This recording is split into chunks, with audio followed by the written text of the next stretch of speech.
Hail to all. This is Bear at Bear Nerd Fun. This is Fourth Wave, late edition Mandalorian discussion and Star Wars and everything that goes boom in the night. Okay. CJ, you're up.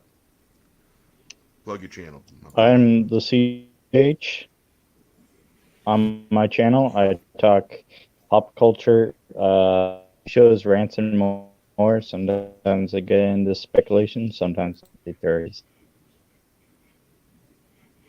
And And that's it. what was your impression Back to about this you, Bear. episode? What was your impression about this episode? Yeah. Episode Oh, 7. CJ. I thought it was overall. Did love the cliffhanger at the end. I loved how it went back to the whole, the first episode and second episode where I forget what the Ugnaughts, Nick Nolte's character, what's his name? Quill. Yeah, Quill. Quill. They brought back him. I have spoken. And I thought that was pretty cool how they tied that back together. So yeah. And anything else that stood out to you? Trying to think now. The Death Troopers, that was cool. The guys that looked like the Knights of the Knights of Ren, but Right. obviously, Yeah, I thought the same what thing. happened without spoiling that. Yeah, No, without we've all spoiling that. seen it, and people that know that come in here, we tend to do spoilers. Yeah. We will give Well, them fair warning. spoilers. They ended up dying, so it kind of takes that away. The whole whether or not they were Knights of Ren. So Yeah, I think we were meant to think it. yeah, I also did like how they kind of pushed this whole maybe the Yoda, the child is a little bit more aware than we're led to believe. Yeah, I thought so. There were some crucial moments. We'll talk about that here in a minute. But I've been thinking lately that Baby Yoda ain't so baby sometimes at moments, and Yeah, it really seems just a little suspicious. That I think it's to me it feels like whatever it is, it's biding its time to reveal what it really is. exactly. And there's a moment during that moment where Cara Dune and Mando they're arm wrestling, but we'll come to that here in a second. Spork, what Yeah. was your take?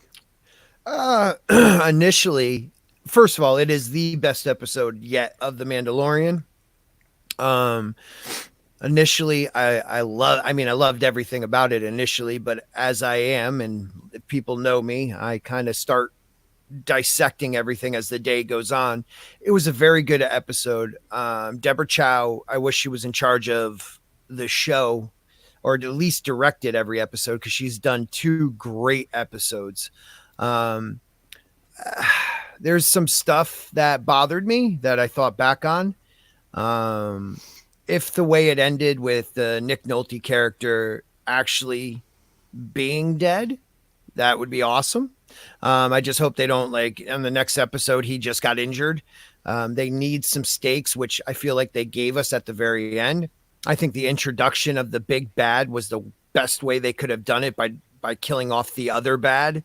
Um, it was very good. Am I in love with this show? Well, It go would ahead. seem like it's in keeping with the Empire's tactics. Yes, and I A love henchling of theirs can't get the job done. Darth right. Vader killed him. Right. And what I loved about that was he just sat there and was like, wasn't it more peaceful and more safe when the Empire was in rule, and like he's trying to make you think, wasn't it better when the Empire was ruling the galaxy? Wasn't it safer? Wasn't it more order? And then what happens? His whole crew gets lit up. And I thought that was a very interesting take on that. And you know, it, it does, I've heard people talk about the colonialism of it, and I agree with that. It was a really good episode. There was just a couple things that bothered me, and it usually always has to do with Baby Yoda, that little son of a gun. I'm sorry, that little guy bothers me. Yeah, we know.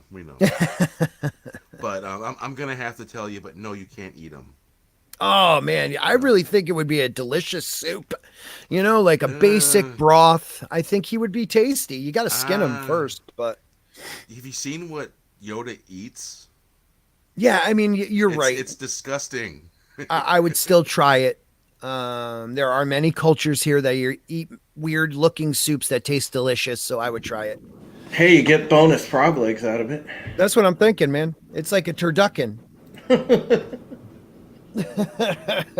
But the thing about Baby Yoda that bothered me, and I think I've heard other people say it. I actually think Final said it in his video, and it caught me. And I said, you know what, that would have made the episode better. They keep making it that Baby Yoda is a baby, yet he uses the Force. It's not like the Force happens. It's actually he tries and he uses it. So like he knows. Right, like that part where they're arm wrestling. He should have it would have been way better if he was like crying and like all of a sudden that happened, not that he attempted to do it. I don't know. And then the Force heal stuff was just like we have been saying, was just to fit in Rey being able to do it. And that's my biggest pet peeve about Baby Yoda. He was set up to make it okay for Rey to be OP.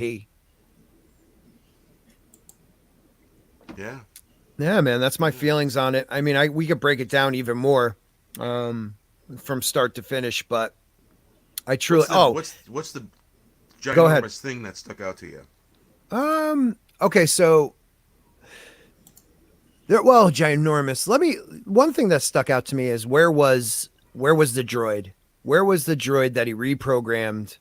Man, yeah. Did he notify the big bad? Because he said, how did the big bad know that Baby Yoda wasn't with him? You know what I mean? So I feel like Mando was right. Because I was actually kind of wondering that myself when the lift gate dropped down. Right. And there's basically nobody in the back. Right. I thought 11 was going to unleash like hell on those racers, those troopers, but he didn't. So where was he? I feel like, he had some type of deep programming that couldn't be overwritten, that, responded to whatever this Grand Moff wanted. And that'll be a good little play for next week. I'm glad we actually have some stakes. I hope they don't change that. And I was really, oh man, for a split second I thought Baby Yoda was dead. I was like, yes, but didn't happen. Yeah. So Drew, what was your thoughts on the episode? Well, I actually, I want to give props like to Deborah Chow, because I mean, this thing, it's just completely when her episodes go, and when her episodes go, I mean, there's a better pacing. There's just a whole lot of, just good flow going on through the whole episode. I thought that, I was sad to see like Quill get taken out. The things I did like were, the sort of the details on the Empire. I like the little subtle signal of, you had in the one shot with Werner Herzog's character, like you had like those dirty stormtroopers, like that look like the age had hit their armor and everything, and then after they got axed by the Death Troopers, you just see this friggin' transport come in, and you got the garrison, a fresh, shiny, stormtroopers, brand new armor, everything. It's like, damn, it looks like the Empire. Yep. Like everything looks legit like the Empire. And even like the price of failure, like to go off Scott's point, there was actually the price of failure there. Moff Gideon took those people out because hey, look, he figured they dropped the ball, so bye. He's like, I'm gonna bring my own garrison in here. Yeah, Herzog, I love him, and I think he was good. He was really good in the beginning. I felt like, he almost looked tired, and I don't know if that's what they were going for. I don't know if that's what they were going for, but like it just, I felt like he's an older guy, and it's like there was no passion to what he was doing in this episode, but still just his voice, wins the day with me. But he's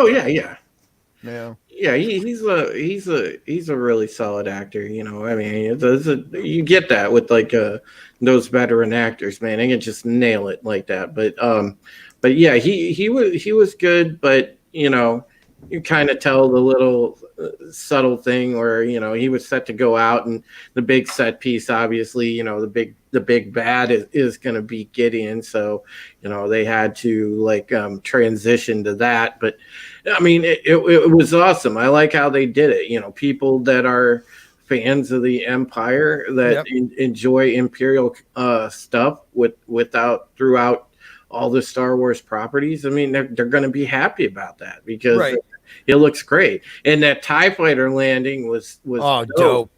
Yeah, it was awesome. Even the speeder bikes, the bikes were really cool, but were awesome. There's a those scene were definitely the best parts. All right, that not gonna leave me anything, are you? Sorry, Mike. So that primal part of the brain. There was a scene in the very beginning. Think back to the boroughs of New York back in the late 1800s. Think about the bare-fisted knuckle fights for gambling and money. That was popular. Right. And so in the opening scene with Carrot, she was basically fighting for money. Remember, they were connected by a wire that was electrified. Yep. Yeah. Yep. And basically, it had that reminiscent feeling. Yeah. That you get. They showed a really good example of a bare knuckle fist fight in Sherlock Holmes. Remember that scene? Yep. Yeah. And this kind of reminded me of that a little. Oh no, I went right there too, Bear. I thought that same exact thing I was thinking about. Not Sherlock, but I was thinking about those old school bare knuckle brawls they would do on like barges out in the water off of New York. The only thing that bothered me about that was, once again, and for Gina Carano, I could believe she could kick the crap out of a guy. I can. Sure. That dude was massive. You know, and like it just like she barely took like bruises off of him, or like even like it just didn't even like phase her. But again, if it wasn't her and it was anyone else, I'd be like, come on. Yeah. That would be I've heard Gary at Nerdrotic say that it was cartoonish. And I guess that would basically be that cartoon kind of thing that a lot of people have been seeing in it. I believe so. Yeah. This definitely was the better episode, though. Yeah, I thought the episode was solid. The really and truly, like, if I wanted to nitpick details, I would just say like the thing, like, okay, how did the speeder bike guys all of a sudden, just zero in on triangulate the comlink signal and everything? Because we never had like confirmation. Yeah, that's a good point. Yeah, we never had confirmation on scout troopers, like even back when we saw Jedi back in the day, guys. It never said, do they carry special, like, sensor equipment because they're scouts? Do they carry special radio equipment in their helmets because they're scouts? So there was never an explanation. So it just seemed like, oh, goody, there's a signal going out. Boom, we could triangulate it right on the spot. It's like, well, Drew, man, I picked up the same thing. I'm like, how the hell in that large planet they figured out where the hell he was? Mm-hmm. Yeah. And how are they going to track the Ugnaught when he's riding an organic animal.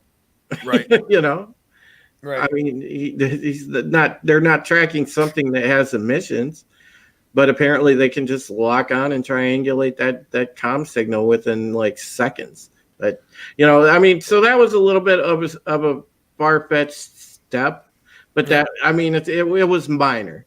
I mean, because you can nitpick that.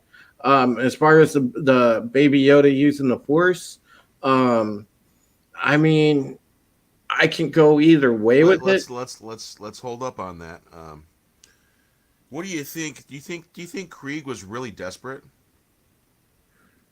Yes. Because remember in the beginning, Krieg sent the holo message to Mando.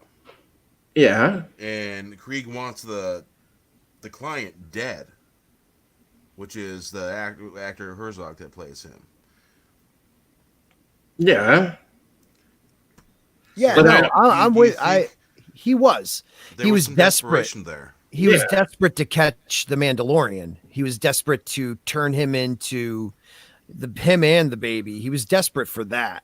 You know, because you get to the town and it's overrun by ex-Imperial troops, you know, so I can understand. And don't forget, the Mandalorian took out most of his, you know, hunters, hit most of his bounty hunters. So he doesn't have the troops to defend his town. So I could see him that whole them getting to the town wasn't my favorite part of this episode, you know, like I was just like about it, but you know, Apollo Creed's Apollo Creed, so. Right?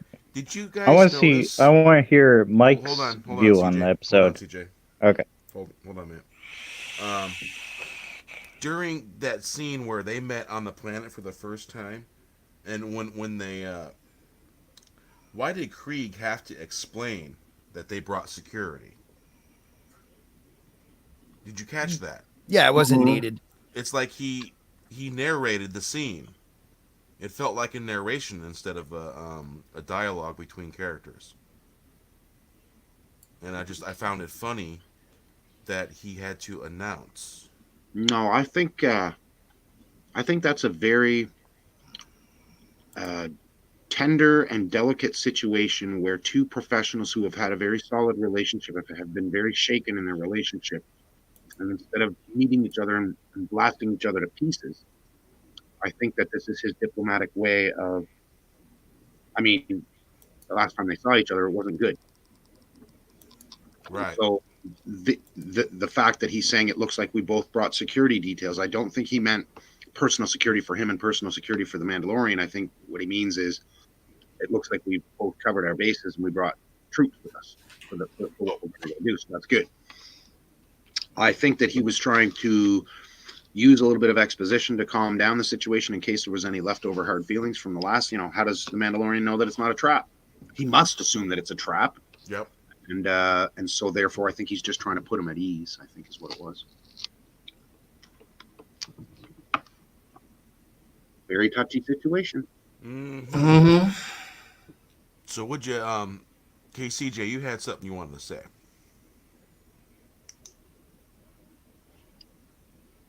Oh no, it's fine. I was just asking for like Mike's view on the episode. Well, as far as you wanted to add, yeah. As far as nothing really. All the points have been. Yeah. Okay. And I was going to say, as far as Imperial remnants go, the post-Imperial troops, I believe that the dirtied up stormtroopers that we saw in the beginning of the episodes were for the benefit of the distraction and confusion of the citizens of the village as much as it was for us, to make us believe and make the citizens believe that the Empire is, you know, wearing out, old, defunct. It's a camouflage. It's a play on perceptions. There is, you know, when the Emperor was killed and Vader died, everybody, I'm sure, understands there is an Imperial Navy, there's an Imperial Army, and these Moffs, and I think there was about 14 Moffs spread around the galaxy in different spheres of influence. These are massive, massive forces, and when you chop off the head of the organization, it's going to create a power vacuum. And all of these Moffs were all very ambitious people, regardless. And anybody who's read or listened to the Moff Tarkin ebook will understand a little bit more about how that comes about, how you build somebody up in the officer corps so that they inevitably become one of these people. And so these are extremely brutal and ambitious people. And the Navy has always, as we know right from A New Hope, the Navy has always been at odds with the Army. It even continued with the bitterness at the Battle of Hoth. One of them trying to outdo the other. They blew the surprise. It's what you call interdepartmental competition. And so what ends up happening when the hierarchy's totally cut off is that now there's a scramble for power. Right. And so Gideon and his underling that he killed, Herzog, they're both in the position to be able to accede to some higher form of power. So what does Gideon do? Well, he eliminates his rivals, obviously. I mean, that shouldn't be a first rule of assassination, kill the assassin. I mean, let's get real here. And so as far as the power dynamic of this new empire, this is I've reflected on this even before A Force Awakens came out. These people are struggling to reestablish power. If we thought that the empire was going to be brutal before, what are they going to do now that the hierarchy's been cut off and they're literally in a power struggle? It's going to be worse. Right? Yep. Well, so as far as Carrot, and then moving on to other points, so I think that the Imperial presence is going to be spotty, but when it does arrive, because they are in this struggle, when it does arrive, it's going to be brutally violent when they do show up, and they are just going to stamp it out. well, that was a full garrison they had, dude. Oh yes, absolutely, and that's what I mean. Overwhelming force, no chance of losing. Hey, did you guys notice that when he walked up, he wasn't wearing spurs or jingling when he walked? Yeah, he wasn't. You're absolutely right. And I also, really quick too, Mike, I think that was a very valid and very smart point. What I also believe is you see there in that moment that Gideon, his troops follow him and believe that the Empire is not done yet. I feel like when you look at Herzog's troops, those are more guys that didn't know what to do afterwards, and they just started following him. You know, they were like, yeah, I'll just be a bodyguard for this schlub here on this planet. It goes to show things were rough and thin. Right. It goes to show you that when we see Gideon and his troops, oh no, like Mike said, the Empire is not done yet, and these guys still are not they're not mercenaries, they're not ex-imperial, they are Imperial troops. What I love too was the the detail to the Death Troopers' guns, how the front of their guns, you could tell they've been shot because it was a different color. It had like that heated up look. She did a really good job with this episode. Oh yeah, there were all kind of details, dude. It was great. Yeah, what's up, Final? Hey, what's up, guys? Good to see you, man. I know. Now that Final's here, I'm going to step out for a moment because by the time I get back, Final will still be talking. So welcome, Final, and I'll see you in a few minutes, brother. Okay, Mike. I will just comment on what you guys are saying a bit. I think what they're doing here, for better or worse, I think they're giving a reason as to why the First Order builds and exists. I think this remnant of the Imperials will eventually become what is the First Order. I think the unsatisfaction of them losing power, I think possibly what they want us to believe is the brutality of what these guys are willing to go to, the lengths they're willing to go to. Obviously, I think it's like a Snoke who's going to be the one who's after Yoda, Baby Yoda thing in the end. And Werner Herzog, I thought his speech, we have the view of like the Empire's tyrannical and terrible. So, but from his point of view, they did a really good job with that speech where he's saying, look outside. Do you think this is better? Because all I see is death and destruction. It's not better. It's worse. It's better with law and order. They kind of already kind of built that in. So I think they're going to use this as kind of a platform to build the First Order off of, to give the First Order, a logical beginning that we can accept, because so far it's like, how the heck did they just rise out of nowhere? So now they have to go back and fill in the gaps of the story and fill in the writing, that wasn't told to us that should have been in this sequel trilogy. So I think they're going to do that. Now, how much of it we end up accepting, who knows? I think it depends on how well it was written. I mean, there's a lot of stuff between episode 2 and 3 that the Clone Wars series filled in, and I actually enjoy the movie a little more because I have backstory now, so I can understand and enjoy a few things a little more. Anakin in general, Hayden Christensen isn't the best actor, he did a fine enough job, but with what Matt Lanter did with Anakin in the Clone Wars, I like Anakin more, in Revenge of the Sith, more so than when I first came out before the Clone Wars existed, because now I have reference and backstory, and so I think they're going to try to do that with the specifically this series. Who knows down the pipeline what will come in this 30-year time span that they've got, but. Anyway, when I kind of joined in, I was just listening to what you guys are saying, so I thought I'd throw that in as my thoughts. Yeah, I actually brought that up. I brought up your video, Final, because you put that perfectly with Herzog's character explaining that. But what I loved about it was right after he explained, that it was better with the Empire lit him up and killed him. Yeah. That's the tyranny. That's the flip side of the coin there. It's like, yeah, I get what you're saying, but this is not the way. It's tyrannical, and they'll kill you, even though you're on their side. I thought that was a great moment too. That really showed Gideon's Moff Gideon's not so giddiness. Yeah, willing to kill his own guys. All right, boys, I got to bounce out and get ready for work. Thank you for having me, Bear. Hey, no problem. Scotty, take care, man. Yeah, all boys. Spork, have a good day there. Thank you very much. Yeah, guess what? Oh, I just heard from a good friend. And it's great to finally meet you as well. Yeah, CJ, I'm glad we got to sit together for a moment. Boys, have a good one. All right, Scott, you too. Have some coffee for me, Scotty. Bear, what were you saying? You met a friend, or what were you saying? A friend just sent me a message. Oh, a friend just sent you a message. Yeah, that good friend. A good friend. Mike Zero? No. He's saying it's trash.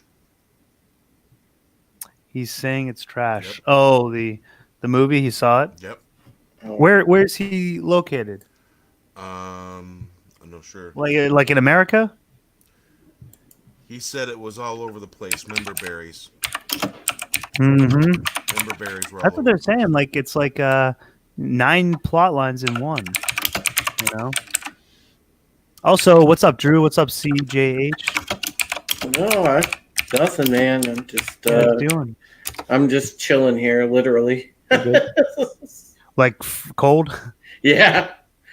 So I've got my winter jacket on. I'm just chilling here. Oh, so man. Yeah, he just got done seeing it, I guess, and he did not watch the whole thing. He walked out. Oh, he walked out? Yeah. I see. I'm now viewing this movie as watching it as a victory lap. I want it to be. I already know what's going to happen, right? Based on all the leaks. So I'm just watching it to self-satisfaction that we were right. That they're actually destroying this thing. We knew it was going to happen. I already accepted it. I'm happy we've got Mandalorian to look forward to. And I'm looking at this as a victory lap. Yeah. Yeah, be as bad as you can be, because I already know it's coming and I'm going to love every second of it.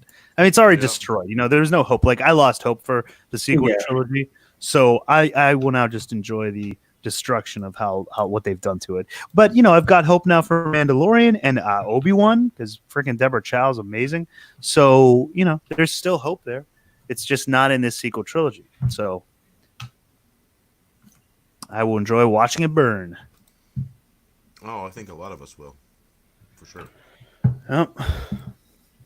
It's amazing how all the plot leaks got out with this movie, and yet it didn't with Baby Yoda, you know, and I have a theory on it. I mean, some people knew what. Like, I know Geeky Candy said she knew of Baby Yoda and made a video on it like a month or so before Mandalorian came out. So it got around, you know. I think she said there were set pictures that leaked with, you know, different dolls, Baby Yoda dolls. So I guess some people knew, but it wasn't a big story. And I think because people, you know, weren't as invested in that show yet as they were Episode 9, obviously. But also, I think the main reason. And I'd like to know what you guys think of this. I think the main reason is because people who worked on Mandalorian were genuinely excited because they thought they had a good show on their hands, which, you know, for the most part, they do.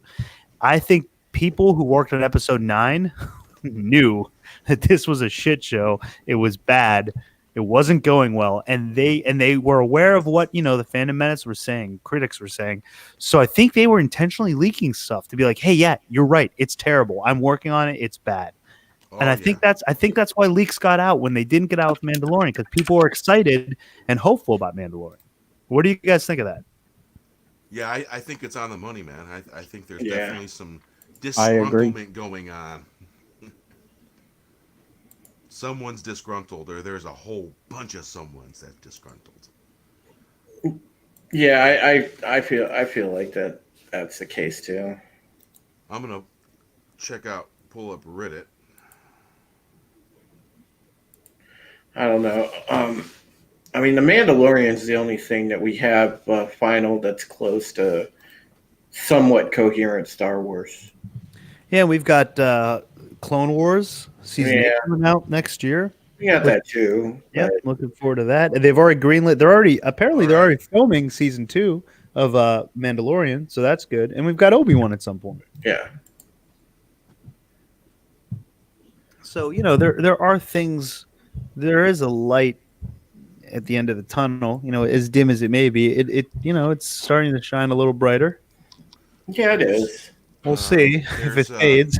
Hopefully not. Hopefully it doesn't. Was posted 10 hours ago in discussion. I think it's dead as it when it comes to movies. Yeah. There's more hope with the TV shows. Yeah. Well, yeah. Yeah, maybe they're trying to funnel it that way. Maybe that's just what the plan was all along. It's just tank it in the movie theater and funnel it all to the streaming service. Just to push the streaming service. Yeah. You never know. Maybe they're trying to get away from movies in the theater altogether. The title of this post in Star Wars leaks in Reddit. Evidence in the movie that points to Finn being Force sensitive. And posted by u/WickedWizard90. Oh, so that's on Pisana, Finn instantly knows it's Kylo Ren who is flying toward Rey on Estegol. Finn is able to tell which Star Destroyer out of hundreds, if not more, is the one that got designated to navigate the Empire's fleet. Jannah asks how he knows. He looks at her and says that he feels it. See, because JJ put that in, Ryan Johnson ignored it. When Rey dies after destroying Palpatine, Finn instantly knows she died and sighs out her name in distress. Jannah, behind him, of course, does not understand why Finn does this. Perhaps that is what Finn has been trying to tell Rey, that he can feel the Force. Yeah, but he wasn't with her at all in Last Jedi to tell him. Way to do it now, Jesus, man. See, this was posted 10 hours ago. See, this is you're right. That's the thing. There's too many missed opportunities. Yep, disconnected storylines. What's up, Tommy? Hey, Tommy. I mean, final. If you look at it, and I think you and I discussed this last time, brother. I mean, Finn could have been, oh my God, such a compelling character, dude. And had they done this early on and established, you should have been the lead character. I mean, you've got this stormtrooper that's made this harrowing defection from the First Order, who by the way, in the first movie they got introduced pretty well. They looked pretty daunting at the very beginning when Finn was escaping. So the thing is like, okay, you see this guy, former stormtrooper, he's trying to find his footing, he's trying to get away, and then if you have him here and there have glimpses of things that it's right on the periphery, he doesn't get it, but he feels something, and keep teasing and get that build in there to when you finally say, oh, snap, he could feel the Force. And he realizes he could feel the Force. I mean, it would have been great if you could have nailed that within like the first act and a half of TLJ, if you did it that way. And then he would have been at a perfect spot. He could have grown from there in Force ability and sort of honed his senses and everything else. Here's what I don't get about that. So, because I blame all this for them not doing exactly what you said in the first part of, The Last Jedi. I blame that on Kathleen Kennedy foremost. Mm-hmm. Rian Johnson wrote the script, but she allowed it to happen. If they are the kind of company that's willing to cut Colin Trevorrow, who wrote a script, he wrote his script, and they cut him, they fired him to bring JJ back. Why did they allow Rian Johnson to stray so far from JJ's episode 7? Why did they allow that? Once they saw that script, they should have said, hell no, you were sidetracking everything that was built up in the first movie. They should have immediately cut the cord, but they didn't. She backed it 100%. JJ also, has, and now he's kind of backtracking that, but he had said, oh, I read it and I was so impressed with what he wrote, which is obviously not true, because apparently this movie goes back and tries to destroy everything Last Jedi did, just like Last Jedi tried to destroy everything Force Awakens did. Yeah. So why did that not happen? Kathleen Kennedy allowed it, Again, bad decision, poor leadership at the top. Well, see, this is the thing. I have a thought on that. Yeah. I have a thought on that, actually, Final, before we get too far. Yeah, go ahead. We were talking about this actually while you were still working, just when we were in the private thing. It all starts with suits getting involved in entertainment. And I know all the minutiae and the details and everything are very interesting for us, and obviously we're going to dig into them. But really, the answer to the question is, they're not there to make entertainment anymore. That's not what they're into. I mean, that's what we want, but that's not what they're doing. So all the shuffling and all of this, I think it has more to do with directors who will play ball with what they want to do instead of people who want to create Star Wars for Star Wars. And I think that's where the real struggle lies. That's a vehicle for them for something else. It's not entertainment in and of itself. It's to be used for something else. And that's where the problem is. Well, but even from a business point of view, they're not making the money that they could be making. So it's even bad business, because look at Solo, what happened there. I mean, obviously Last Jedi made a lot because we didn't know what was going to happen. And we were, still kind of excited about it after Force Awakens, but Solo was a direct reaction. I mean, there were other things involved with that, but definitely the backlash was a reaction to it. We'll see what this movie does as a reaction to that as well. It's the fact that, it's even a bad business decision. If you're trying to make money, then you're not giving the fans what they want. Now, this plays into why I think this movie is such a nostalgia, who says a nostalgia sandwich, because they don't understand the fan base. So they said, oh, look, everyone's so upset with Last Jedi because it strayed so far to the left, over the edge. So now we're going to make this movie that goes so far the opposite direction and gives them all nostalgia. We're going to give the fans what they want. Yet they fail to realize that's not what we want either. We don't want just nostalgia. We want new stories that are well developed. That we just want good writing and good stories. Yeah. But they don't seem to get that. So let's change something. Oh, that didn't work. Okay, let's change it the other way and give them everything nostalgia. But that's not what we want either. It's a failure to figure out what the fans want, and that is bad business. Well, you were just 1 second, Drew. You were just saying 1 second ago. They just don't have any interest. It's just it's been used as a vehicle to promote or to encourage something else. It's not about making movies to entertain people anymore. It's a really sad state of affairs. And no, they don't understand the fan base. Like you said, get the politics out of it. So, okay, we'll please the fans. What do you mean? Please us by putting every single starship craft that's ever been invented into one shot inside of an atmosphere? Oh my God. That's not what we're talking about, you fucking retards. Yeah. Like, Well, you know, Mike. To expand on your point, though, dude, I think a lot of it too is, we get too many cooks in the kitchen syndrome. That's what the fuck they got over there. It's like a goddamn clusterfuck.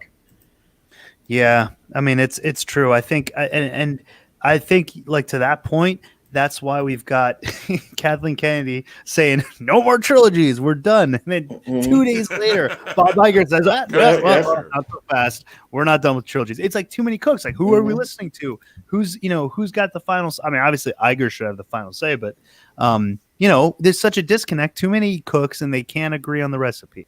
Well, oh damn, where'd Final go? Yeah, shit. I was just gonna tell him something. What happened? He went bleep. Yeah, I know. It's just like I was about to tell him something too. Oh, maybe he wanted to hit mute, but he left studio by mistake. There he is. Yeah, there he is. That was just my climactic mic drop. Yeah, climactic mic drop. I was like, too many cooks that can't agree in the recipe. Boom, done. That was your. Hey, that was you were a skipping stone. You hit the green room like a puddle and bounced out. Yeah. yeah. Final. Stop. That's your mic drop right there. Stop that hyperspace skipping, you. Yeah, hyperspace skipping. What the heck is that crap? Let's move along, boys. I only have 12 hours till I get to go see Star Wars. No, I was gonna say though, Final. It's like you were saying though about Finn, like Kathleen Kennedy doing that. It's funny how she was preaching. They were so desperate to shoehorn in that Force is female garbage, and they didn't. They took out an already diverse character. Hello, African American guy. And you basically, just clip his balls because you want to, shoehorn in the, hey, look, females up front, women's. I mean, come on, Yep. And you ruin compelling characters for the sake of fucking politics, and that's the crying shame of the whole thing. Yeah. That's true. They bought this franchise as a platform to push their politics, as a vehicle to push their politics. That's exactly what it was, dude. I mean, this was a giant galactic soapbox for them to preach from. In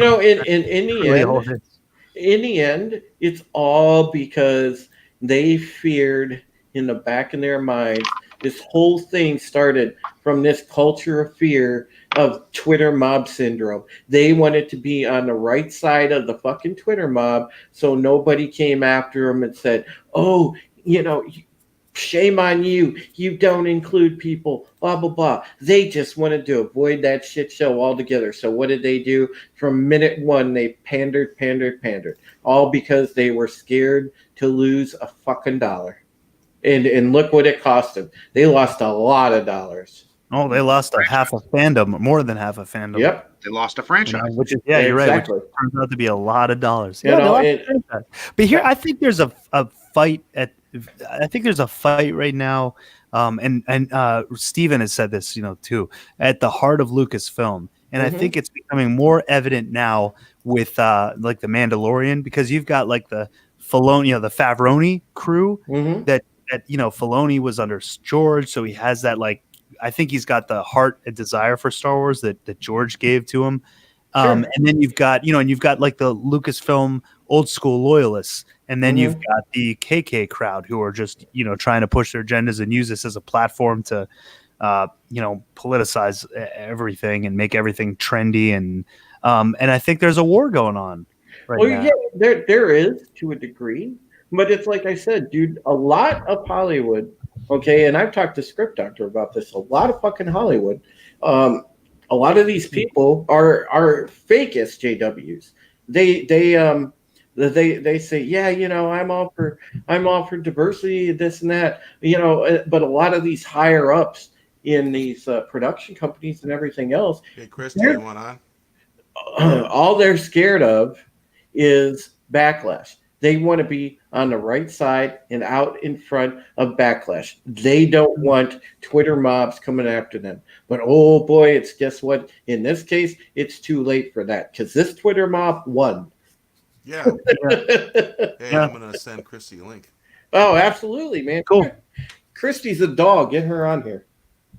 I was just, she was having a live stream. Yeah, she was just streaming. Shortly, I popped in there real quick. To I listen. I was double dipping. I was lurking in there. You're talking about 80s Bush. double dipping. Yeah, it's Check your inbox, it's Christy. sad what's going on, but it's also vindicating. Oh, it is absolutely final. Yeah, yeah. Just like this, I won't click myself out this time. I'll do this instead. See that? That's right. Oh, you took this. Say, winning. You hijacked the screen. We are winning. We are the champions. Winning. Yeah. Keep on fighting we'll keep fighting till the end. Yeah. Oh, and Michael Wolf gave me that idea in one of his comments. That's you got a lot going on in that. Yeah. I'm there. That's He's got an even better one, man. He's got my channel in there and a couple other ones. It looks pretty Everybody awesome. welcome Christy Yeah. to the latest. Yeah. Cool. What's up, Christy? Christy. What's up? What is up? I finally get to hear your voice Greetings. with you, girl. Greetings. Hi. Goddamn time. I'm gonna be completely honest. I'm drunk as hell. Oh, I knew good. that. Oh well, join the club. I got home from work and I'm I knew that. By the way. Okay, hot toddy in. Nothing. They can't prove anything. Yeah. so y'all know me. I am someone who just I'm neutral. I don't like to provoke conflict and everything like that. But with watching the Rise of Skywalker, it just unleashed a fucking fury that is just it really pisses me off because I watch all the movies, including Solo and Rogue One, Rogue Nation, Rogue One, whatever. Rogue And in preparation to watch The Rise of Skywalker. And you know what? If you love it, hate this movie, that's fine. It's just the last fucking scene. Are we talking spoilers here? Yes, we Yeah. are. Okay. Let it rip. Warning, spoilers. The last fucking scene where she's like, I'm Rey Skywalker, and you look at Leia and Luke like they're fucking Mary and Joseph. And I became unglued I because don't blame you. it's fucking ridiculous that it has come to this. And it sucks because I work 2 jobs on Wednesday. I work 2 jobs on Wednesdays, and I was like, crap, I can't do a live stream till 1:00 in the morning. And it really made me mad, y'all. Seriously. Well, Christy, it's that thing that sinks in. Remember, it's just like you get that feeling and it sinks in when you realize, holy shit, 40 years of cinema just got shit on. I mean, And they undermined the entire franchise by doing that. By her calling herself Skywalker when she, is a Palpatine. I mean, that just undoes 40 years of lore and history, and you've just taken away the Chosen One's moniker from the Chosen One, and you shit on the face of the guy who created him and just said he is the Chosen One. He will always be the Chosen One. You just undid all of that. Mm-hmm. Yep. Yeah, absolutely. Yeah, 40 fucking years of cinema, guys. Think about that. Hashtag. Yeah, I mean, that's almost half a lawsuit. century of fandom that they just see. That's how I get. Like, this is what they don't understand. They try to put all this nostalgia in, right? Because people were so upset about Last Jedi. Yet you throw something like that in the face of all the fans. So what the hell? How can you try to give someone nostalgia, but change everything that they're nostalgic for? Like, what the Exactly. how is that pot? Like, what kind of demented mind came up with that idea. Well, Let's give them everything nostalgia so they love it, but yet we're going to change everything that was nostalgic. The problem is, JJ is creatively limited. Like he's always, and I've talked about this multiple times with other people. JJ has a closing problem. He's had it since Lost. He can never. He admits it. He can never close a narrative. That is his weak point. And then when you've got not only that, but the wreckage that TLJ left, and the fact that you have to literally craft a new movie and basically retcon TLJ, and then, oh, by the way, then you can get to your movie and mix all of this together. I don't care who the hell it was, would have had a hard time doing it, but you don't want a guy like JJ in charge of it, because it's just going to compound the issue, because he's not going to be able to get it done. And it's proven right, because guess what? Oh, reshoots and all, he wasn't able to get it done. So we got what we got. We got a nostalgia bomb that was hoping that it could mask the problems, and it really could not, because the story itself made zero sense, and it completely jumped the shark. So one way or the other, it was going to accomplish something. It was either going to torpedo the franchise, or at least bring it back to, status quo, and it did neither. It just torpedoed the franchise. Yeah, and the thing about that is they didn't have to go that route, because they had Colin Trevorrow, Mm-hmm. who had a script, which apparently, I don't know. I would love to. I was trying to start that hashtag, release the Trevorrow script. Release the Trevorrow cut. Yeah, release the Trevorrow cut, because we know he had Luke alive, and Luke was going to play a big role in it. There was no Palpatine in it, so I would have liked to have seen what he was going to do with it. Sure. But they had, but they fired him to go with JJ, who they know isn't a closer. So again, that falls at the foot of Kathleen Kennedy, because she was in charge making these calls. She's the one who brought back JJ. I mean, it has to be her. If it's not, I apologize for saying that, but I mean, who else would it be? It has to be her. Yeah. That decided to fire Colin and rehire JJ as someone who's notoriously known for not closing. He admits he's known for not closing. Yeah, Kathleen can't make up her friggin' mind, dude. And that's like I said, at the 11th hour, she basically pulled in Abrams and said, here, pull us out of the fire. And yeah, he's not the guy you call for that. He's just not. No, not the saver of movie franchises, I would say. No. What if I posit something here for everyone, just because listening to you guys talk has thrown a whole bunch of different thoughts. What if we've got a situation here where the situation is so compartmentalized because of secrecy leaks and all this stuff, and we know how furious Lucasfilm must be with what's gone on at this point. What if a situation truly, truly exists where it's, I know it might be hard to believe, but that it's so compartmentalized because of this paranoia that literally production can put this out here and have executive not really fully understand what it is that's going on. And so take that dynamic that there's a possibility that the higher ups like Bob Iger, they're being told everything's fine. And when he walks into the studio, everything looks fine, but they don't actually see the actual cut. And because they don't understand the fan base, they don't actually understand what it will mean for fans to see this sort of thing. So they really don't know that they should object. Okay. So that's just one part of my thing. Now, what if, because Kathleen is on her way out, and even though they won't publicly say anything or anything, what if the snake pit in that compartmentalized situation has been so brutal and people know that they're going to be gone, that they have deliberately done this on purpose to destroy? That is, my wife, we were talking about this, and she mentioned that same exact thing, Mike. She mentioned the same thing, and I said, I think that's probably accurate. I think that they know that the fans, I think they were deliberately trying to upset the fans because they knew there was no way out of this, and they're so arrogant and full of themselves that I think they said, screw it, we're going full throttle on this, and I don't give a damn, because they're probably walking out the door anyway. I think that is very real.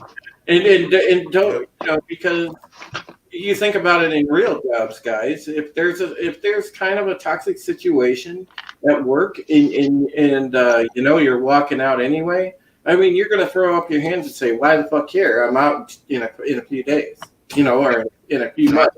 So it's just like, you know, and that's a good point that you made, Mike. But then again, one thing I want to add, guys, is also don't forget the money aspect of this, because they're off the hook now.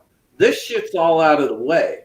Anything that they do from here on out, they don't have to pay Lucas a fucking pittance in royalties, because they've got all the main huge characters out the way. So they're going to save a buck on that, and they're so goddamn obsessed with saving a buck on that yeah, you know, this is a perfect storm situation for them, because they can go any way they want with movies from here on out, and yeah, you know, they don't have to worry about that little 20-25% they got to fucking pay to Lucas every time they one of his you know, one of the big six makes an appearance. Well, and think of this: if since they are now calling Rey a Skywalker, you know, Kathleen Kennedy just came out and said, "Well, we may not be done with the Skywalkers. You know, you may see a Skywalker again." So she just said that like a day ago. Oh no, they're done. Do you think now she's referring to Rey Skywalker? No, I think they're done. I don't think there's going to be any more fucking thing with Rey, dude. They're going to go on and fuck up my favorite shit now, which is the Old Republic. They're going to screw up the Shaun family legacy next. It depends on who's in charge. I mean, if they let Filoni and Favreau have full control and Kennedy steps down, you know, we might get some good stuff. I think it depends. You know, even as much of a fault that I have, and I own the Reverend novel. I like the book, but I do have some fault with Drew Karpyshyn's writing. But I'll tell you what, I'd even take fucking Drew Karpyshyn on the goddamn writing team. Get the fuckers that wrote the. I've been saying that for a freaking while now. Get the writers of the novels to write your scripts. Yes, thank you. Yeah, but you know that makes too much sense. Wait a second here. Now, is this an endorsement? Is this an endorsement of fucking? Oh well, we don't want Chuck Wendig in there. Come on now. No. I'm talking about the EU, not the Disney canon crap. Carry on, sir. Carry on. But you know, first of all, you'd have to have Kathleen Kennedy acknowledge that there's source material to pull from, which apparently she is not. You know, it has no knowledge of. Well, since we've possession of any of it. I got a feeling final as soon as it closes in on the time they want to do another fucking movie. I bet you she's miraculously going to say, "Oh, we got source material." Yeah. Just wait. Yeah. It's coming. So, Tommy, I know you're not a Filoni supporter. I know not everyone is, but I get it. Yeah, but you know what? Tommy, he did at least he apologized when he kind of screwed up the Mandalorian stuff. I mean, he got it, you know, afterwards. It's more than we've gotten so far. But yeah, I know, I get it. Not everyone's a Filoni fan, but yeah, since we've moved on to, you know, the Rise of Skywalker, and I'm going to keep telling, you know, we have 11 hours and 30 minutes till I get to go see Star Wars. And I condone everyone know. Yeah, no kidding. So the first thing in the morning after the premiere, we began the Atroz dump folder here at the Fandom Menace project to start all of the review shit tweets that came out from, you know, all the people that got to go to the premiere. And so I just want to, we won't go through all of them. Obviously, there's 174 of them since yesterday. You know, go figure. The very first one of the day, I literally had a dream that the shills flip-flopped. Yeah. After you tell the dream part, I want to shout out one of my subscribers because tonight's thumbnail was inspired by them. Oh, okay.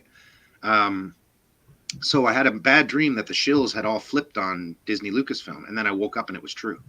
And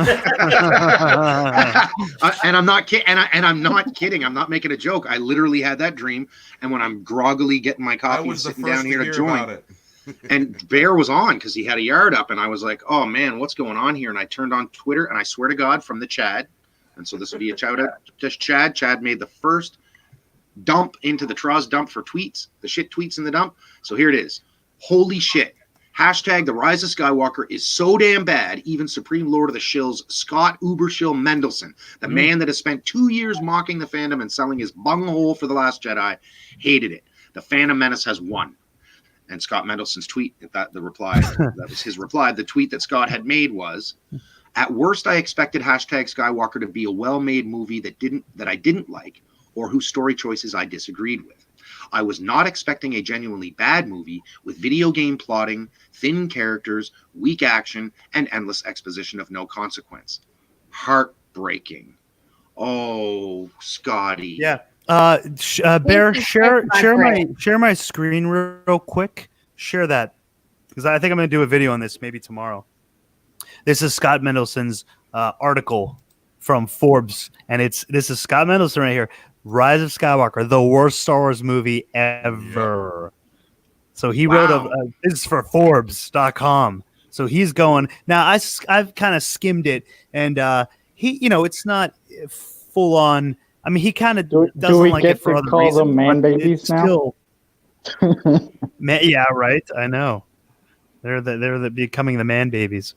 But yeah, I think I'm going to do a video on this article tomorrow. But this is, just amazing headline by Scott Mendelson. After all those tweets, he's calling it the worst Star Wars movie ever. And if anybody can find Kevin Berwick, if you guys can find any of his responses to any of this, I would love to see them, because him and Kevin are #1 top shills. They got new knee pads coming from me for Christmas because they're going to need them. All right, let's go over here and take a look at this real quick. All right, I got sound engaged. Winning. Big time. Real quick. All right. This thumbnail is inspired by Mikhail Wolf. And you see the comment there, love that winning feeling.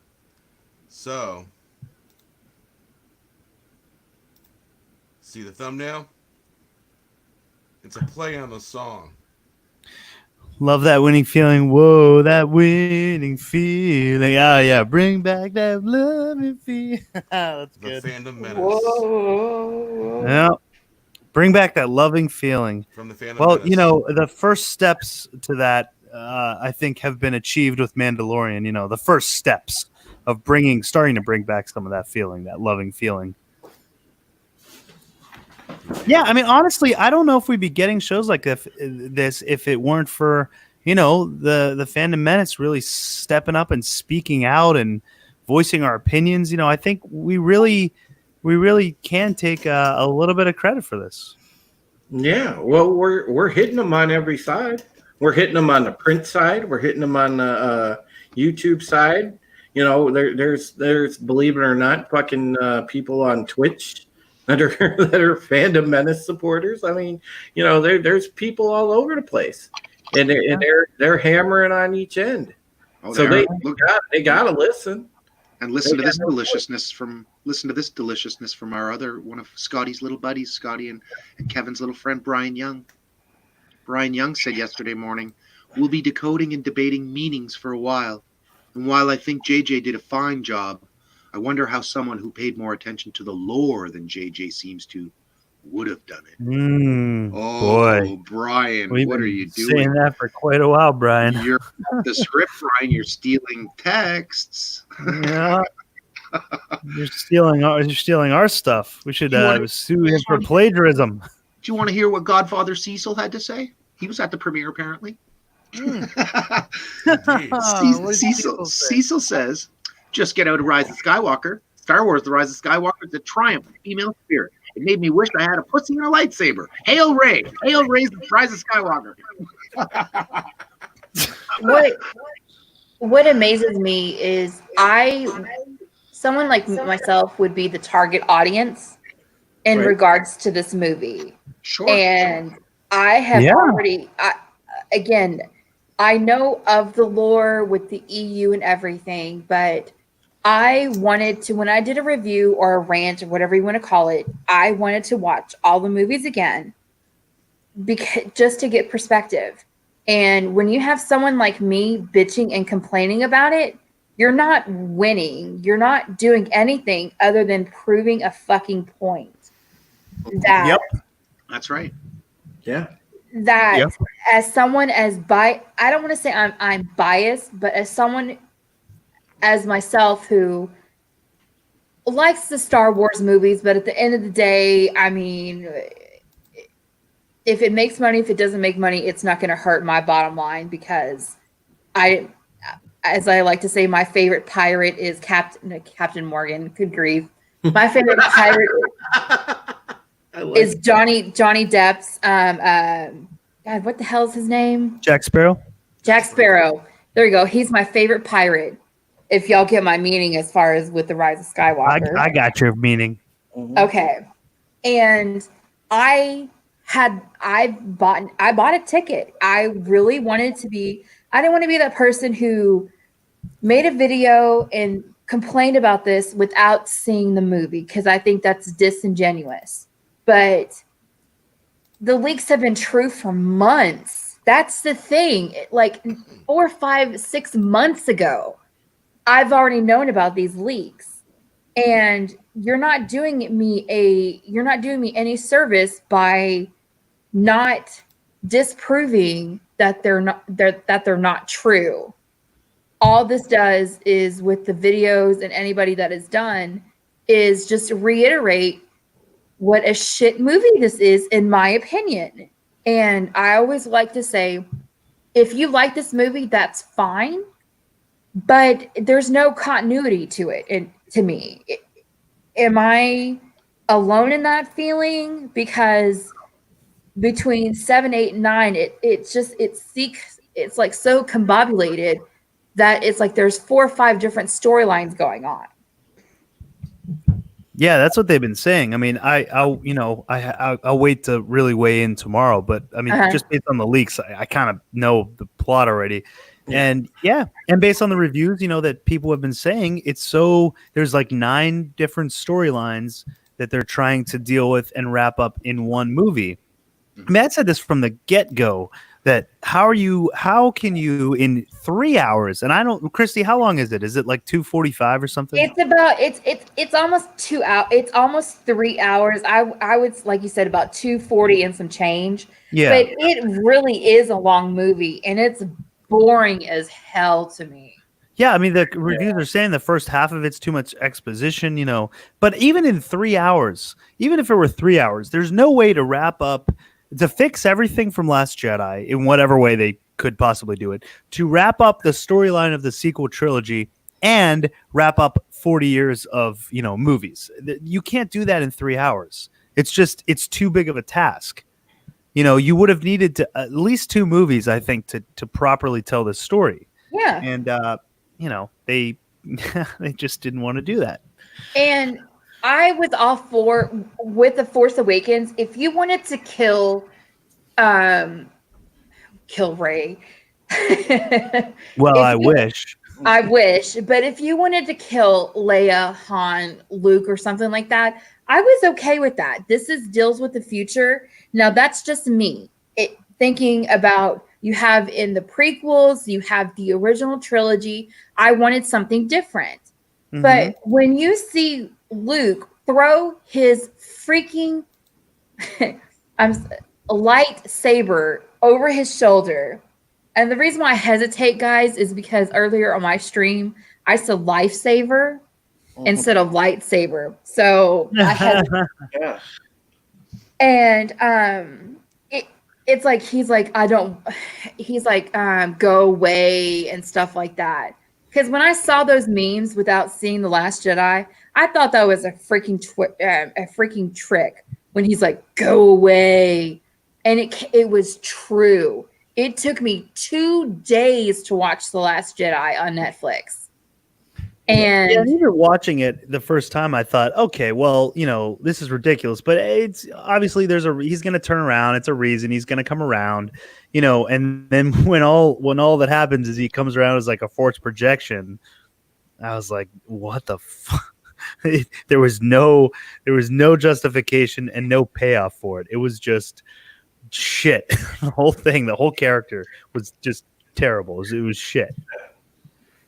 You want to hear? You want to hear another funny one? This one's from Demon Scythe Synthware. Shout out to Synthware. I can only imagine what people like Hack Fraud Media and Mauler93 are going to do to this. It'll be like watching a cadaver get turned into meat portions at an abattoir.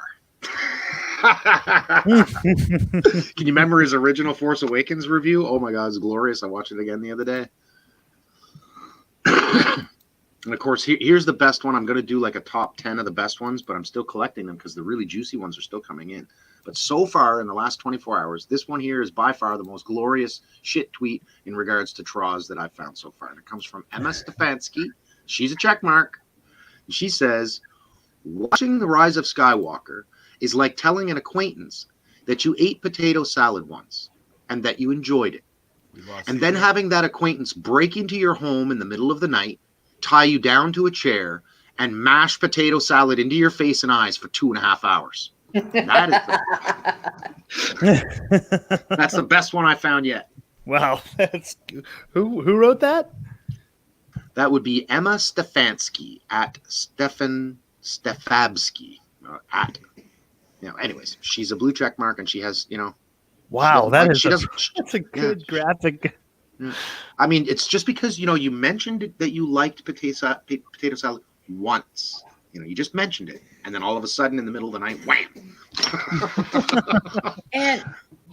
and Tommy has a good point because it's been about 15 years since I've watched the original trilogy, and when I see what the hell, Darth Vader throw Palpatine over the ledge. He is supposed to be dead. And then I see him come back in this ridiculous plot line. Truly. Oh my God, guys. I'm sorry, guys. I could just rant and rave about this for like 3 hours. And it's just, That's what I've heard. A lot of people have said, there's going to be a lot of material after this movie. There is. Everything in the PDF file. Oh, yeah. Was true.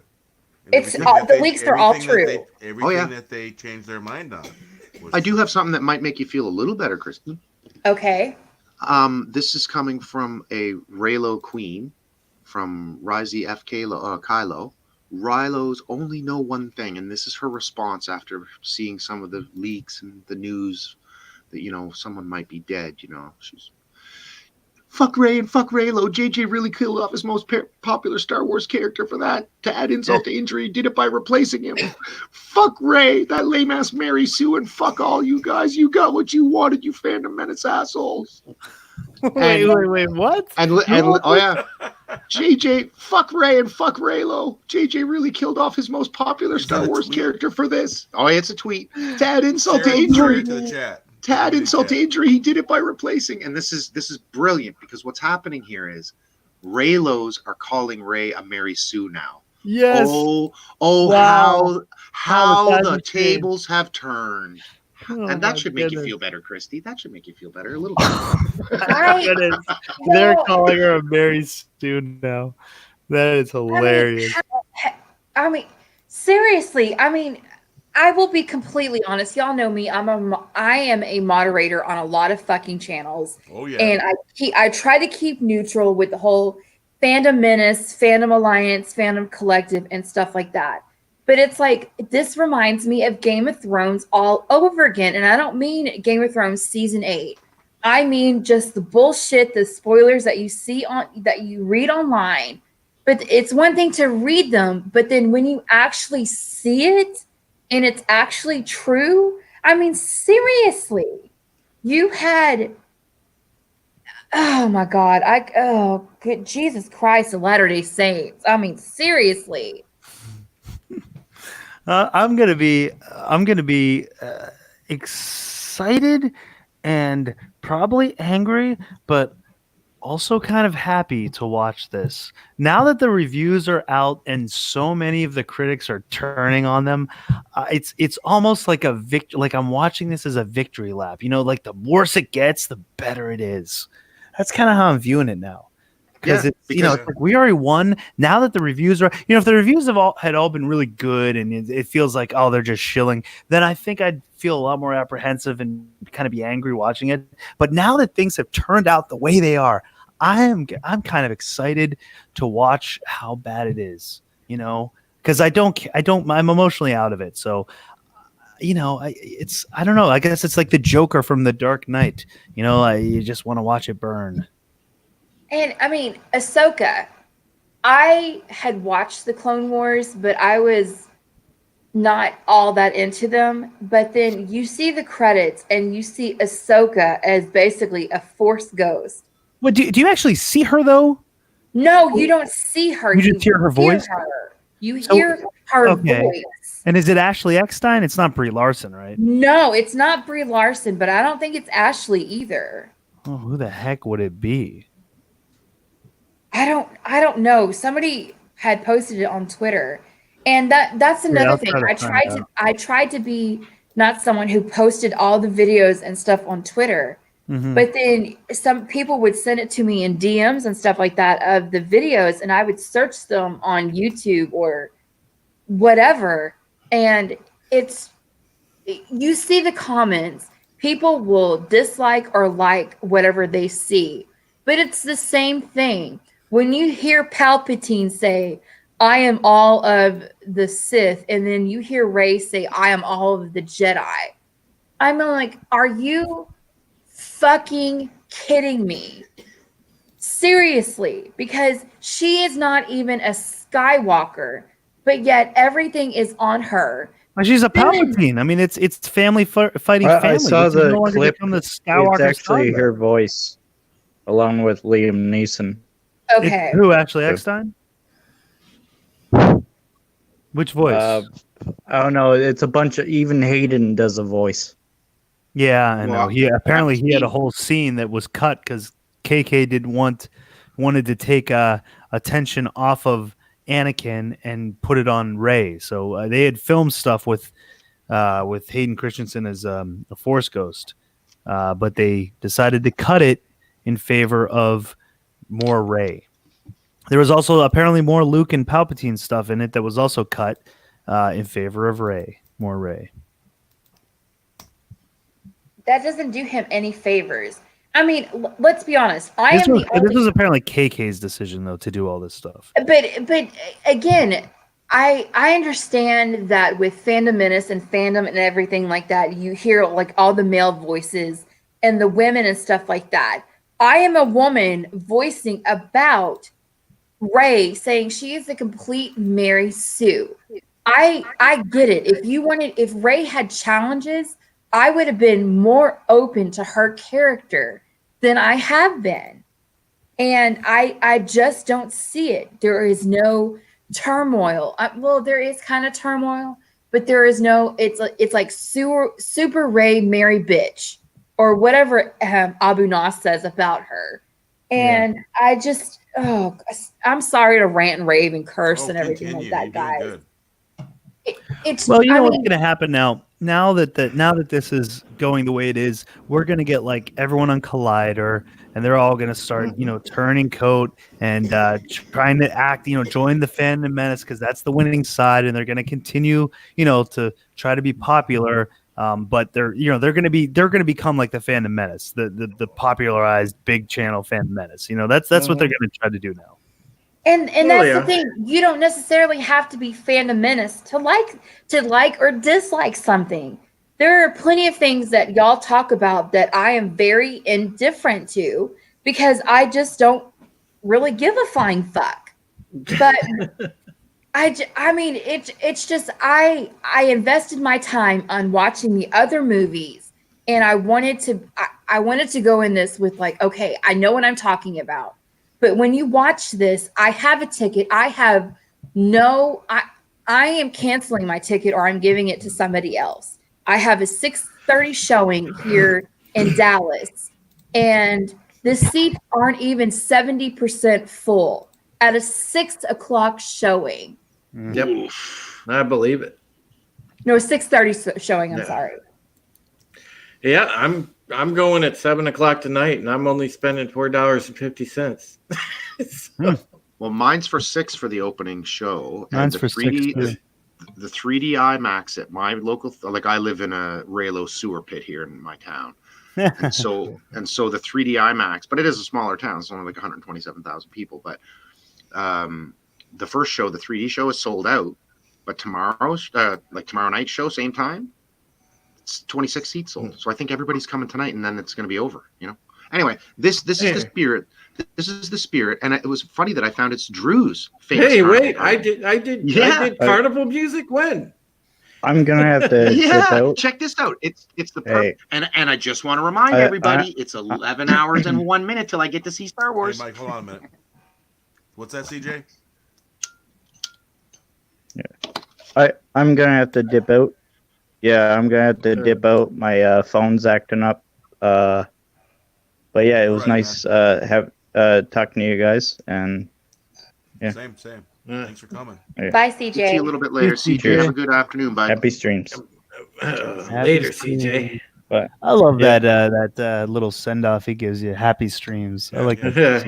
That's a great way. Yeah, happy streams. That's a great way. Let's spirit a happy stream over here. In the spirit of what Final was just talking about saying, like the emotions out of it, and now I just want to basically just try and enjoy myself. And so this is Drew's music that he'll present to us for today, and this is the spirit of the age for today that we should keep in our minds, people.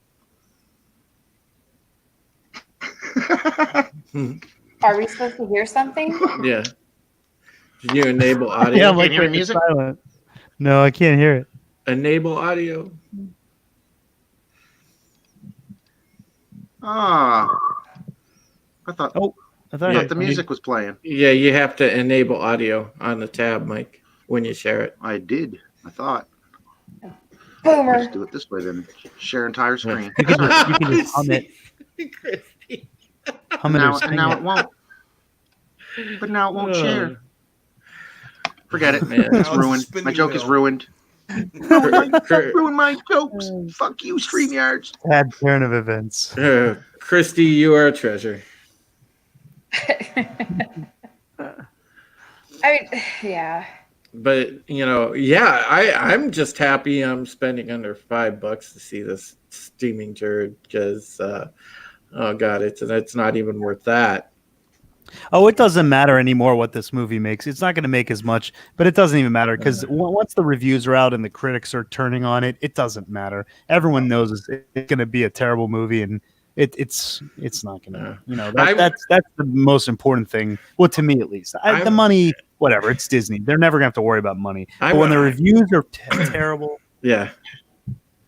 I was gonna say Final. I'm just thankful that Disney has given us over at Bounding Into Comics shit to write about for the next 5 months. So I'm not gonna. That's I think Odin said that in his non-spoiler review. He said there is going to be plenty of videos to be made of this movie, plenty of stuff to talk about.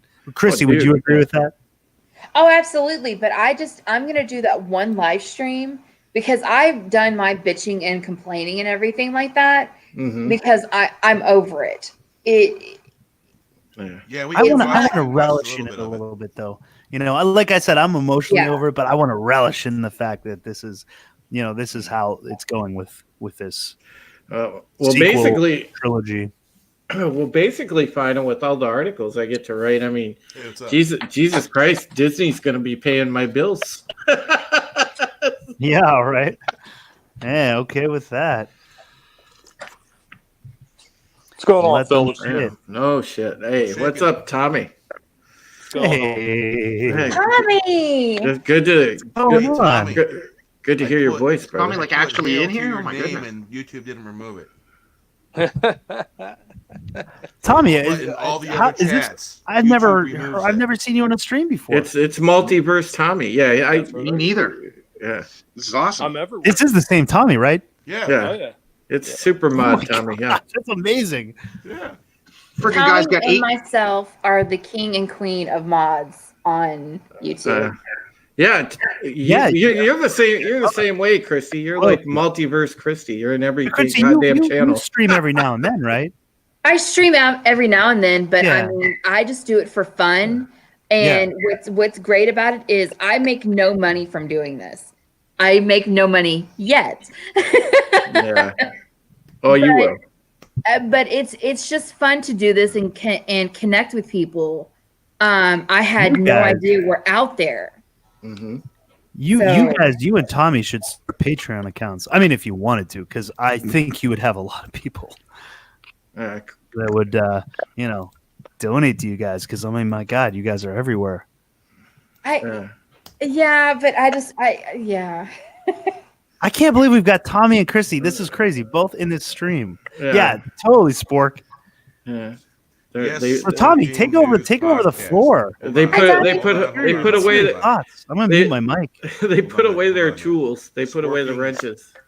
Sporking News Podcast. Just for a little bit, right? The two best mods are actually on the stream, and I'm going to work. This sucks. Yeah, this is legendary. Yeah, it is. It's awesome. Yeah, Sporking always has bad timing, doesn't he? Gosh, I'm screenshotting this, and I'm gonna tweet this out. I'm sharing this. This is freaking crazy. Yes, Scotty. Darn it! You had to wait. Go to work. Leave Scotty's. I'm gonna make sure I get his comment in this too. Nice. My gosh. But you know, I was saying this. I was saying about this mess right here with this upcoming movie. I was talking about this at least 4 months ago on my channel when I first started. I knew it was going to happen. We all did. It was a matter of time. There was no denying it. And so many people wanted to deny it was going to happen. I mean, I don't know how many of you remember everybody clutching pearls and talking about JJ is going to save the franchise. JJ is going to be the hero. And I laughed at everybody. And I said, are you forgetting about what that jackass did to Star Trek? I just don't understand how people could be so blind. I mean, they got their heads so far up their rear ends that they're ready to clean out their colons with their tongue. I mean, it's just so ridiculous how stupid these people really are. It's insane. It's pure insanity. I don't know how they can take themselves seriously. Well.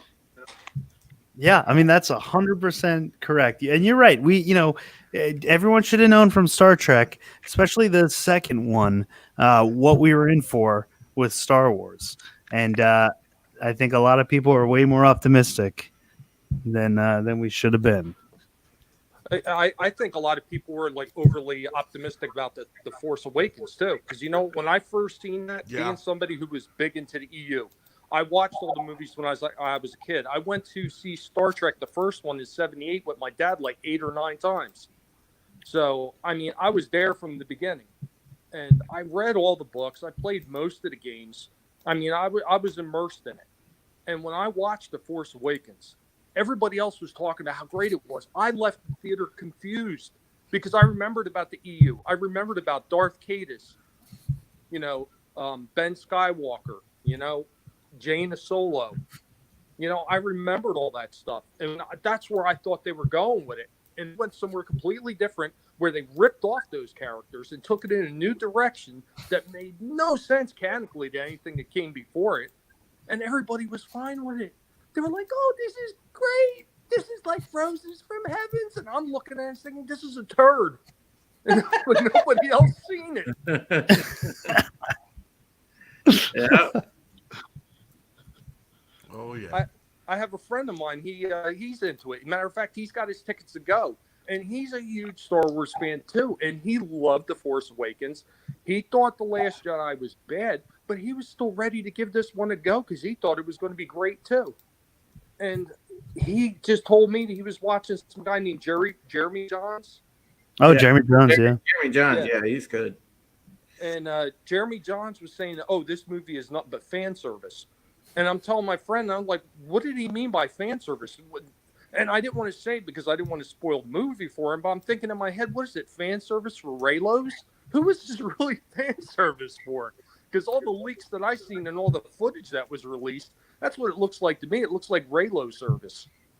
Yeah, but even they're upset. Even they're not happy with it. Screw Raylo. Yeah. Yeah, Tommy, your Twitter, you're Ratty Radikinson, is that right? Yeah. Okay. Yeah, he is. Making sure I got that I right. kind of feel bad. I had to change my Twitter and put my guinea pig picture on it just so people could find me. Everybody got confused because I had my old band photo because I used to be in a band years ago. And I created that Twitter like years and years and years ago. So yeah, Hey, because Chrissy, are you in Eastern time? Yeah. I wouldn't follow Tommy until he actually put Tommy Yeah. on his Twitter because I was like, I don't know who. I think I know who this is, but because I would see Tommy in all the live streams, and I'm like, four Thomases or Tommy follow me on Twitter, and I always tag the wrong one. Yep. Yeah, I've talked to Tommy on streams before, man. Me and Tommy, we're like those like older middle-aged guys, and hell, we're mostly just pissed off about everything. somebody's got to get the damn kids off the lawn. yeah.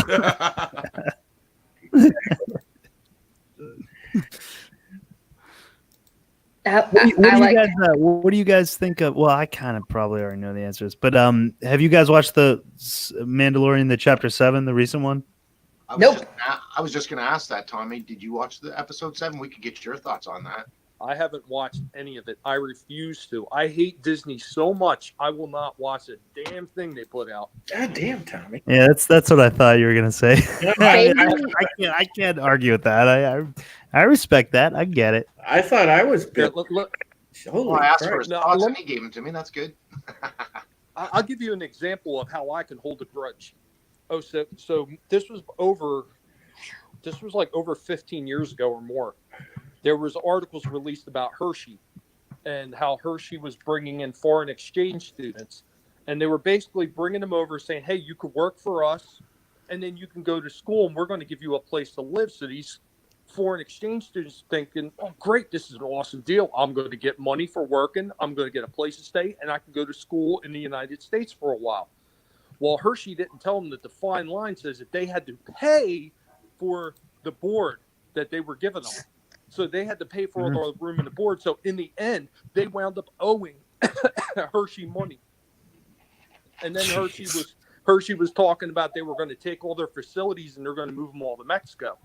And at that point, I was like, you know what? Fuck Hershey. I'm not buying their stuff anymore. And that was at least 12 or 15 years ago. Now I'm still holding that grudge to this day. I will not touch a Hershey product. Yeah, damn, don't fuck with Tommy. When it comes to the Mandalorian, I'm sorry, but fuck Baby Yoda. Seriously. Christy. Have you haven't watched the newest episode? I have watched episode 6 and Seven does something a little I cool have seen parts of 7. Episode 3 remains my favorite. Yeah. Well, this is the Deborah Chow, the same director. So I will watch it later on today, but I'm just like, I'm over Baby Yoda. The whole cutesiness and everything like that. I'd like to know what you think after watching it. I mean, it might alter it just a slight bit. Nope, it's not going to. I was over Baby Yoda after the 2nd episode. Oh no, Christy. I love you, girl, but man. It's the same way Scott feels. Scott feels that way too. He hates Baby Yoda. So does Ryan. But I mean, what's great about it is just because I hate it doesn't mean I'm going to bash on somebody else who likes Baby Yoda and who thinks Baby Yoda is right. very. And I don't bash for disliking. That's fine. I get it. But that's what makes us different than them. Well, see, and the thing is, for me, my difference of opinion is I do agree with Christy. I think it's fucking stupid. I do. I think it's ridiculous. But see, I have kids, and so my perspective on that is I don't like it, but they might. And just like Christy was saying, that doesn't mean I'm going to hack on my kids for liking Baby Yoda. In fact, it probably is going to draw that 4th generation into the franchise in a way. And as long as we can get rid of this garbage so they have something to look forward to, that might be a decent draw. And if for only that, if for only to bring the children in, to involve children and parents in a show they can both watch together, if for nothing else, that's good enough for me.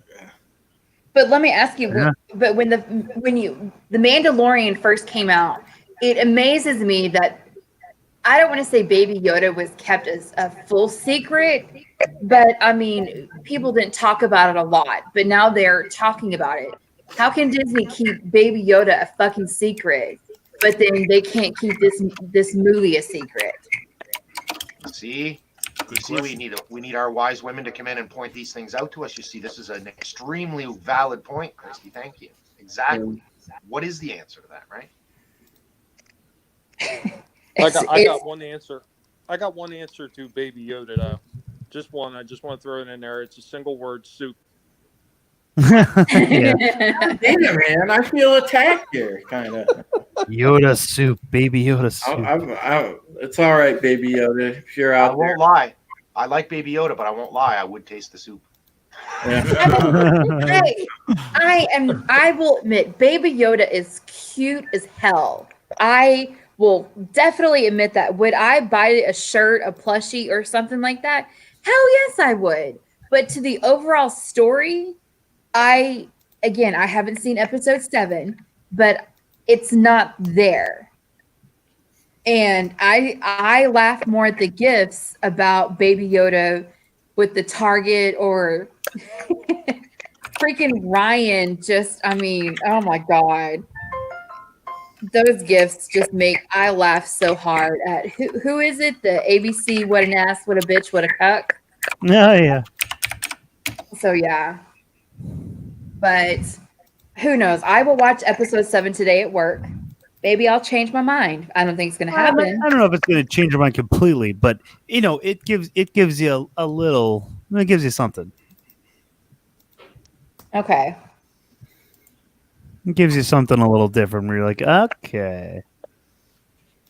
I'm not saying it's going to totally change your mind, but it might give you, a second thought. That's all I'll say. Okay. Oh man, Rosanna Allen is in the chat. I love her. She is so. I think I'm bluntly honest, but she has a whole different avenue on me, and it's fucking fantastic, guys. Yep. Yeah. She has her own ejection seat. Well, that's what makes the Fandom Menace so different, that we have different opinions, and we don't speak as one voice, which the Access Media, they did until now. Yeah, I'll be the first to admit, a lot of the stuff that Geeks and Gamers, even I love Gary and Doomcock to death, but some of the stuff that they talk about, I roll my eyes at, because I don't give a shit. That doesn't mean I disagree with them. I can disagree with them, and they can take that with a grain of salt, and they will message me and say, "Hey, Christy, what do you disagree with?" or just something like that. And they don't attack me on Twitter or send me creepy photos in DMs. Yeah. Oh, all this crap yeah. For sure. They go about it in a more honorable and humanistic way. Yeah, absolutely.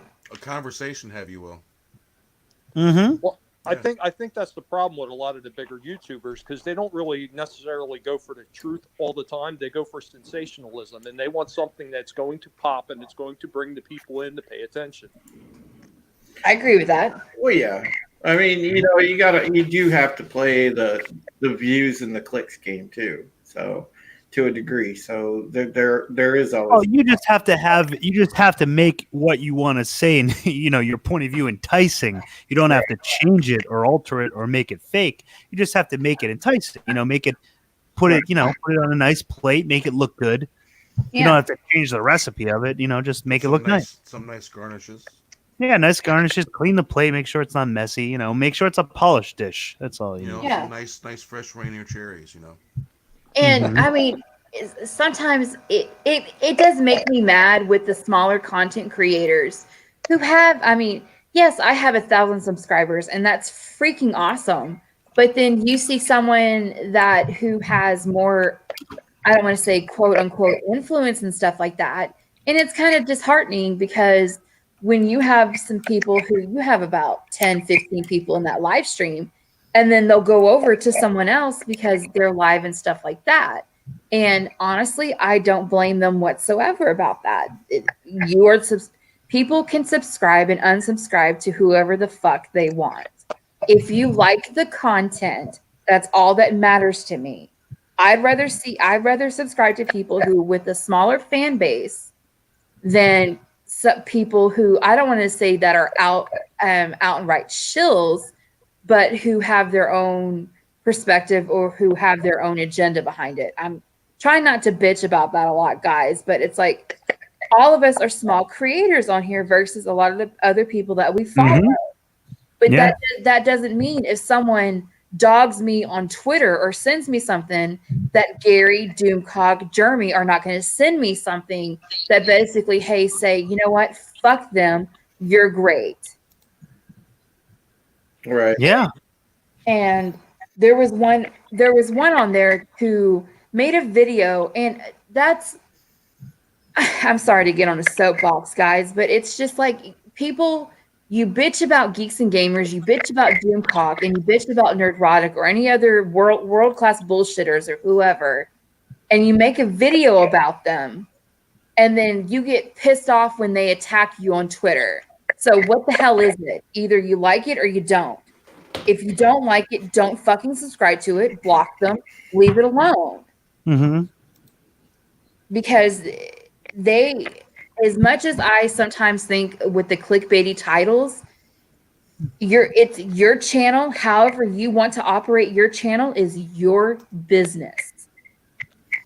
And I commend anybody who does that, who does editing, who does live streams like this, who takes the time to do that. I would never deny someone like that. And I'm sorry, guys. It's just to be on a soapbox and everything like that. It's okay to disagree, you know. Absolutely, it's okay to disagree. And Bear, that's what I love about you and FinalDeathStar and Drew and Mike and Tommy, Rosanna. Good grief, Rosanna. Like with Tito and stuff like that, because I want it's like the smaller creators are the ones, even though we do the hokey pokey, good grief, do the whole like Fandom Menace type thing, we can call out the bigger creators and they will take it with a grain of salt. Yeah. Versus someone with the blue check mark. I don't like blue check marks on Twitter. Even people who are associated with the Fandom Menace, because at certain I'm gonna shut up now. No, I get what you're saying, Chrissy. You know, like I mean, small and medium sized creators usually, you know, and when you're talking about any platform, be it YouTube, be it Twitch, be it Mixer, wherever you are, small and medium sized creators are like the heartbeat of a platform. It really is. You know, I mean, your big people are going to carry you, and they are going to be like, you know, your big partners and your faces of the platform. But the small and medium sized creators are like the hard hat wearing blue collar creators, because they're going to, you know, come in and they've always got some kind of content or something to do, and they may not be known, but they're starting to build steam, and they're starting to slowly but surely climb that ladder. And that's something that's awesome about being a smaller creator, you know. It's the experience. It's that journey, because, you know, everybody grows at a different pace, and it's fun getting there. Like, shoot, man, most people, they know me more from my writing, from bounding, because, you know, Christy, you've read my stuff before, probably. Absolutely. And when I was like, I did not connect the two whatsoever. Yeah. And tell you, I was like, wait, What? He does write for Bounding into Comics. Yeah, and my channel has like 85 subs. I ain't even hit 100 yet. So, by the way, if anybody hasn't subbed to my channel yet, shameless plug. If you could get me to 100, I love you guys. But yeah, I mean, my channel's growing at a slow pace, and that's fine with me. I just like it's like you said. I enjoy doing it for the fun of it. Mm-hmm. Yeah, I agree. I want to roll it back. I want to roll it back to something because actually I wanted to make a point and I didn't have a chance to finish, which is actually Sorry, cool. Tommy. All that. When I was talking about the sensationalism and the whole sensationalism in every channel and the bigger channels that do this kind of stuff. Now, the funny thing is when you get into that, you know why they're doing it. Everybody knows why they're doing it. Yet the mainstream media will come down on them for this sensationalism, and yet it's the same stuff that they do, and it's just so hypocritical that they go out of their way to point it out, but you can't point it out on them. Now, I mean, if that's just not the pot calling the kettle black and just being absolutely ridiculous about it, and just being so blind to their own ignorance, I mean, I don't know what else you would call it. That's the absurdity of it. Yes, they pull sensationalism, but so does freaking mainstream media. I mean, they're doing it right now with the whole the impeachment with Trump. They're blowing that all out of proportion, and no matter what they have or don't have, they're making it seem a lot bigger than what it is. Yeah, but in the mainstream, and basically the movie production companies are picking up their bad habits. Yeah, exactly. See, don't forget, Tommy, in the mainstream media, though, you like when you're talking about the TV news, it's like, man, you got what six big media corps that own like all the networks, and they're pretty much and they pretty much all follow the same agenda. If you get what I'm saying, so how are you ever getting true information? You're not. It's sad. It's sad that it's actually come to that, Yeah. Well, and that's what I try to remind people. No matter what size that your platform is, all of us that are independent journalists, content creators, no matter what, whether we're doing print, whether we're doing video content, no matter what we say is important to the greater population out there, because so many people are turning away from the access media and coming to us. They are relying on us to give them truth, to give them even a nugget of truth. They just want something to hang their hat on that resembles news, like true unfiltered opinion. They want that. They don't want the shit they see on TV. And that's why we are the next big thing in order of getting information out to the greater world. So just keep in mind, even if you're a small channel, you do matter, and what you do is important. I mean, essentially the smaller channels, and I mean, even some of the bigger channels on YouTube, they've legitimately become the voices for the voiceless. Exactly, Tommy. Couldn't have said it better myself, buddy. You nailed it. Indeed. And in some cases, those big voices influence one of the voiceless to get a voice. Exactly. There's that. I mean, that's basically what John talks. I mean, I started my channel, mostly because of him, or I mean, not because I was listening to his stuff and so inspired by it. I was like, man, I've got so much to say in the same topic. I'm going to start a channel. Mm-hmm. So yeah, I mean, he influenced me. We influence people that we don't even know. Yeah, exactly. Gary influenced me. He's one of my bigger inspirations. The person when I got my streaming career started way back on Twitch, when I got my actual first time doing video streaming career started, and I was a game streamer to begin, but the person that influenced me, there was a streamer named Pocket, and she always streamed Star Wars: The Old Republic, and I was like, man, I want to start streaming like Pocket, and so I did. She influenced me.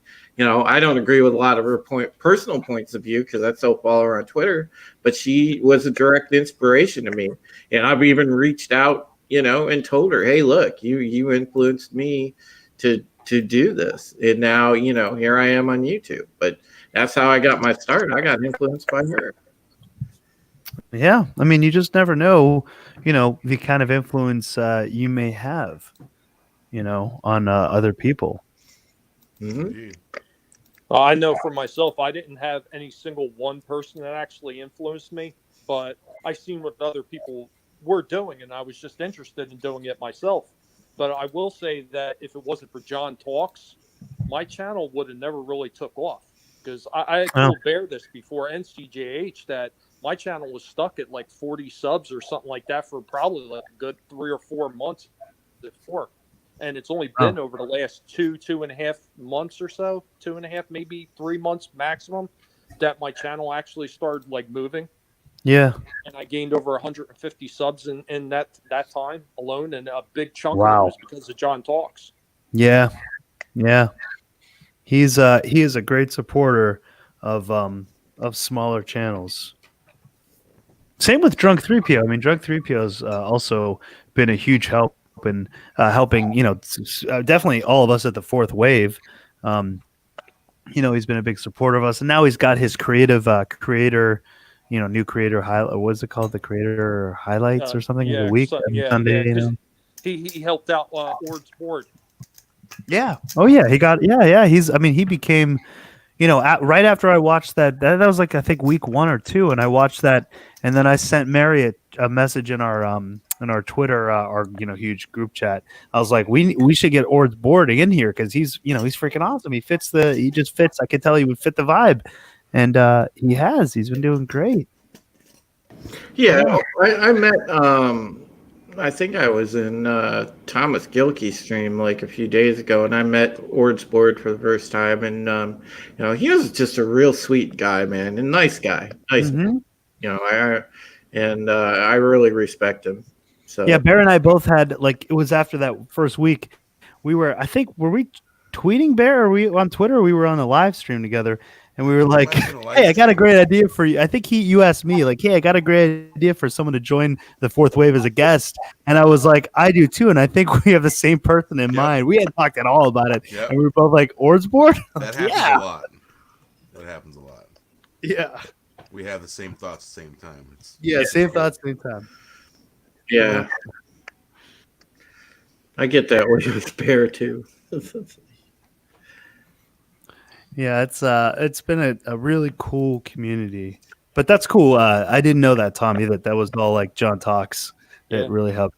That's cool. No, yeah, I'm gonna be on his channel on Sunday. Nice. This Sunday. Nice. He asked me to. He's been telling me he's trying to get me on, and so he finally has time because he's a busy guy.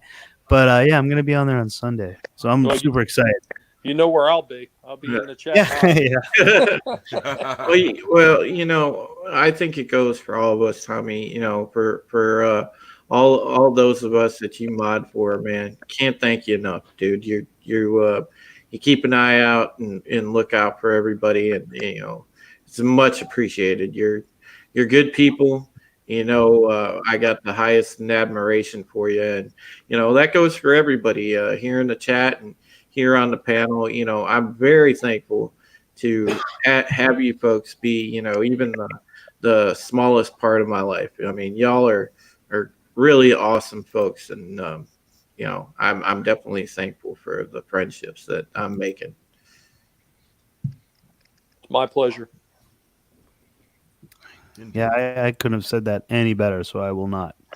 That was really nicely said, Drew. But you guys should really, maybe consider Patreon accounts. Yeah. Right now, all I have is is PayPal, and that pretty much like functions. It kind of has a dual function because I had a GoFundMe for my mom's medical stuff, and when they raised the fees and everything else on that, I just kind of switched over to PayPal. I just put because her and I have a joint family account. I just put that on the PayPal, and we do it that way. Because GoFundMe, they I don't know if anybody out there knows this. If you consider using the GoFundMe, they do withhold funds for 5 to 7 days. And if you're in a pinch where, obviously, if you have one, you're in a situation where you probably, need cash because of a crisis or an emergency. Yeah, you're not going to get it right away. And they also just raised the amount that they take out. So, yeah, PayPal seems to be the way to go. I know that Final suggested Patreon's also an option, but yeah, I do the PayPal because mom's in a really bad way. We're kind of crushed under medical expenses. Matter of fact, we were paying some medical bills, and I'm sitting here with my winter coat on, because right now the gas is off. I got to work it off for a few weeks, and then I can make the minimum payment to get the heat turned back on. So we're roughing it, but yeah, I'm thankful for those everybody in the Phantom Menace that's already reached out and checked on how mom's doing and helped us out especially after the debilitating strokes that she's had and when she almost passed away. So thank you very much, and I appreciate your continued love and any support that you give. It's never expected, but it's greatly appreciated. I just want to say I love y'all. Yeah, man, that's it's a tough time to get through that. I did send you a little something the other night too. Yeah, and I didn't know if that was you or not. Yeah, it is. I think I put it in the notes or something because it was from my PayPal, so it's like my information. It doesn't say FinalDeathStar, obviously. But yeah, thank you so much. Yeah, man, of course. Happy to be able to help out a little bit. My mom and I both appreciate it. We really do. Why don't you put your PayPal link in the? I just put it in for him. Yeah, Tommy did. Awesome, thanks. Yeah. That's why I had to mute my mic because I had to go out of the garage into the main house and use my computer to put the link on. I should just use instead of having my name on my PayPal, I should just have that little cartoon icon of mine. And then anytime I pay, people will be like, "Holy crap, J.J. Abrams just sent me money." I was just gonna say that final. People think J.J. Abrams sent them money. All of a sudden, the Phantom Menace would love J.J. Abrams. Oh, God, That's actually ingenious. Oh my goodness. Well, you guys, wow. It's 7:30 in the morning here, and so I just started my day at 10 to 4, so I'm going to get busy. I'm waiting for the new modem for our new net to be hooked up today, so hopefully things will be smoother in the evening. Thank you, everyone, for coming. I'm so happy that I got to see Tommy finally. We'll see you, obviously, later on during the day with everyone else, Mr. Everywhere Man. Yeah. Everywhere, man. It's finally good to see you around, finally. And everyone else, have a great day. Thanks for listening. And I just want to remind everyone that we have 8 hours and 43 minutes until I get to go see Star Wars. Yeah. Wow, that went fast. I felt like when we started the stream, it was 11 hours to go. That flew by. Mike, are you crashing for a little while? I'm going to lay down until the postman knocks on my door because I feel if my blood boils anymore, I'm going to bleed it out or something. So I think I'll just quietly put my head down and wait for the third day for my modem to arrive. Yep. So, you guys have a wonderful day, and I will certainly see you later. I hope to have my friend with a GoPro come with me for parking lot and lobby shots and get some reactions afterwards. Yes. Nice. So we'll see if he's still going to be available, but we're the 6 o'clock show, so we'll probably be back with something around 10:30, 11 o'clock, maybe a video in the middle of the night with Bear. There you go. Nice, dude. So everybody have a good afternoon, and we'll talk to you in a little bit. All right, take care. All right, Mike. Cheers, everybody. Hail. Cheers. Hail. Hail.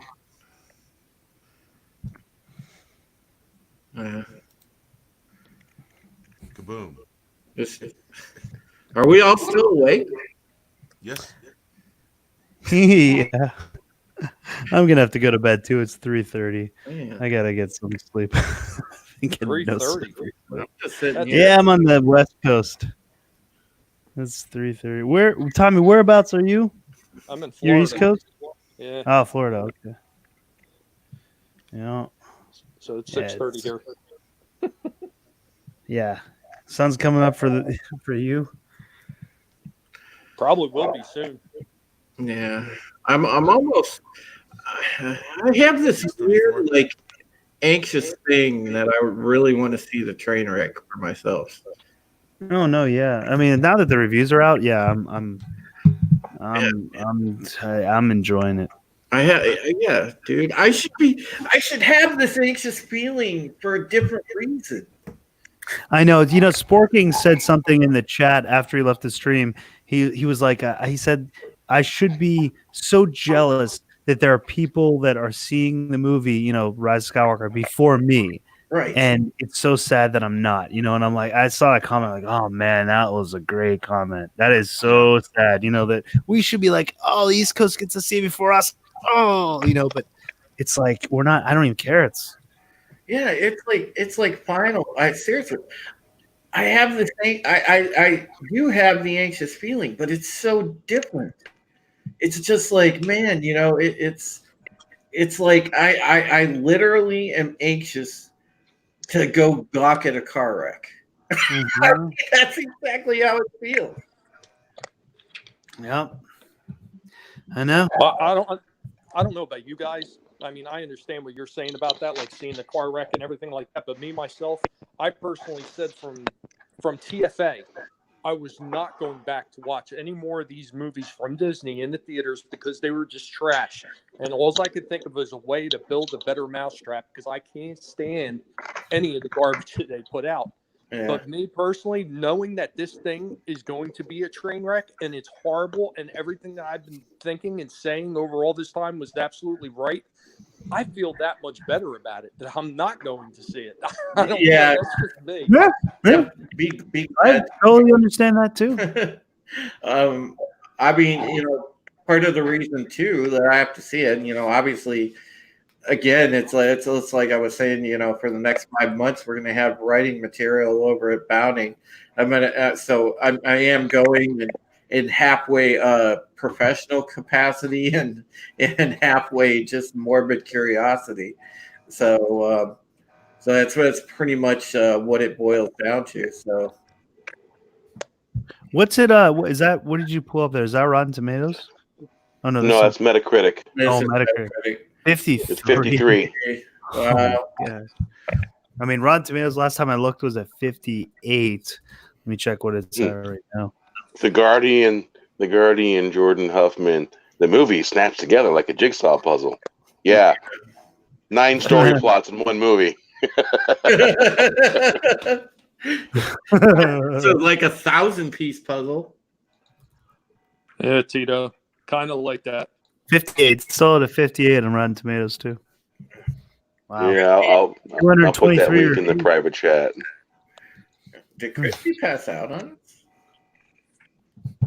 Oh yeah, Christy. I think Christy. she's been gone for a while. She has modded herself to sleep. She really sleep modding. Maybe she's been sleep modding the whole time. She was a little tipsy. A little. Yeah. we're putting it in the nice context. Yes. Okay, so basically, this is like one of those party where you put mustache on the intoxicated person. Bear. Oh man. Yeah, the mustache. That's being light, Bear. I had a friend of mine fall asleep, and everybody knew the rule. Don't be the first person to fall asleep. So my buddy Steve fell asleep. So I found some rope. I tied him up in the rope, and he had a bunch of little like figures hanging around. So I got some figures, and I put figures on his chest, and I put a piece of rope hanging off the ceiling with a note in it saying that you're now in the land of the little people, Gulliver. Oh no! Oh no, dude! Dude, Tommy, you know what you should have told him? He should have said, "Hey, I just gave you DMP, and you're seeing the little people." Oh, you shouldn't say stuff like that. No, you should. Oh God! So this Tommy, is where we. Are you from Florida originally? No, originally I'm from Jersey. Oh, Jersey. Okay. From Trenton, of all places. Trenton, New Jersey. Okay. Yeah, it sounded like a little more of a northern East Coast accent. Mm-hmm. Yeah. That's what Bear was asking the last time we were talking. Yeah, I'm from Pittsburgh originally, so I could kind of tell that the accent's a little similar. My dad's from Pittsburgh as well. Oh. Yeah, I know that's right. Yeah, that's right. Final. I am kind of glad, Final, that you're not like one of those like Steeler fans. Oh, I'm diehard Steeler. Are you? Diehard. Oh yeah, dude. Oh yes. Drew, you're outnumbered. I'm raised in Pittsburgh, so I am diehard. Yeah. But my wife, get this. My wife is a Patriots fan, so figure out how that works. Yeah. Well, Final. I am a Browns fan. Oh yes. Well, I mean, I have nothing against the Browns because since 1979 they haven't been that good recently, so I got nothing against them. Now the Ravens, though, on the other hand, well, then you should be a Ravens fan, is what you should be. No. That far back. Oh God, no, dude. When they stole our team, oh my God, the people The here. whole organization went there, so I mean, it's basically the Browns. Not really, dude. They just basically stole our team. That Look at the banner. Look at the banner. Hey, Christy was pretty drunk. Not surprised you said drunk. Oh, Christy. All right, final. Screenshot that. Screenshot that. Yeah. Send it to Christy. Sure. Then if she asks, I'll say you did it. I'm gonna screenshot and put it in the creators chat, and I'll let you do something with that. Yeah, I'm not gonna get on her bad side. But yeah, that's okay. I root for anybody in our division to beat the Ravens. Oh my gosh, yeah, I can't believe they're so good this year. It's like, I mean, that came out of nowhere. Oh yeah, they're running a college offense, so the league will catch up next year.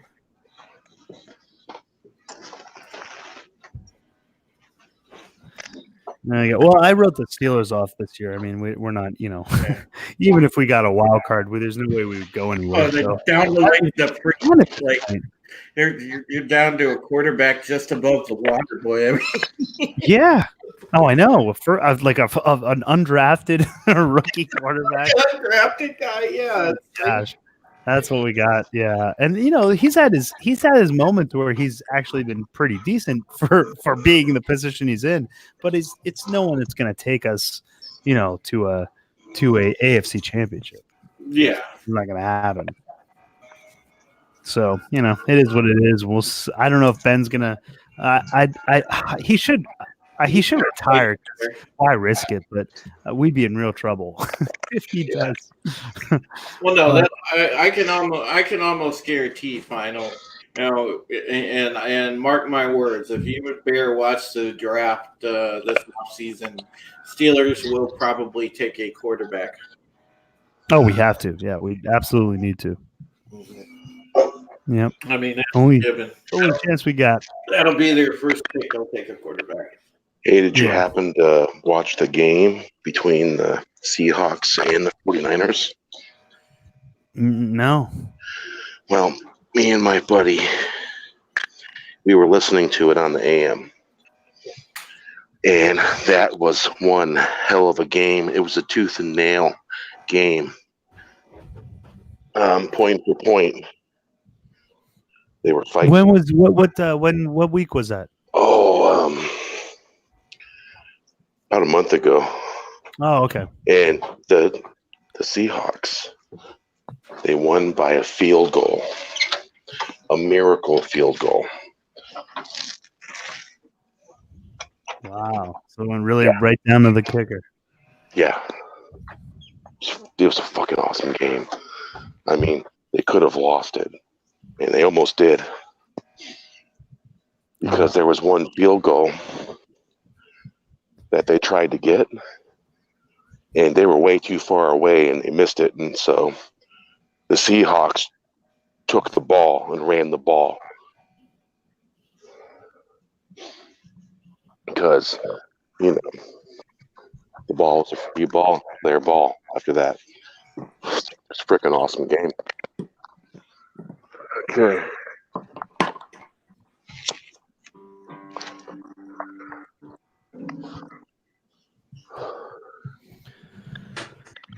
Well, guys, I think I'm going to head to sleep. It's 3:45, and Well, I'm outside the daily stream smoke. the daily. Oh yeah, you're outside.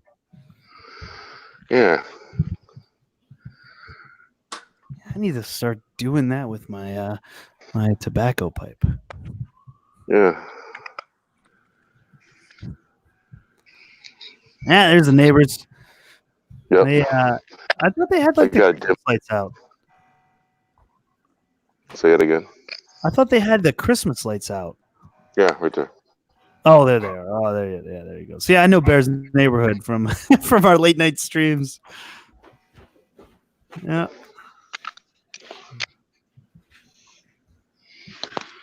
Well, look at that.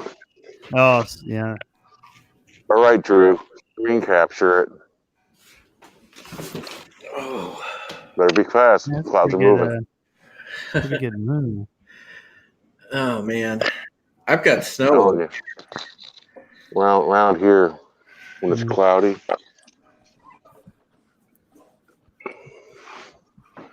You do have snow on the ground there, Bear? No. No, he's No? he's in the Pacific Northwest. Over here in Ohio, we got it. We get lots of rain. I'm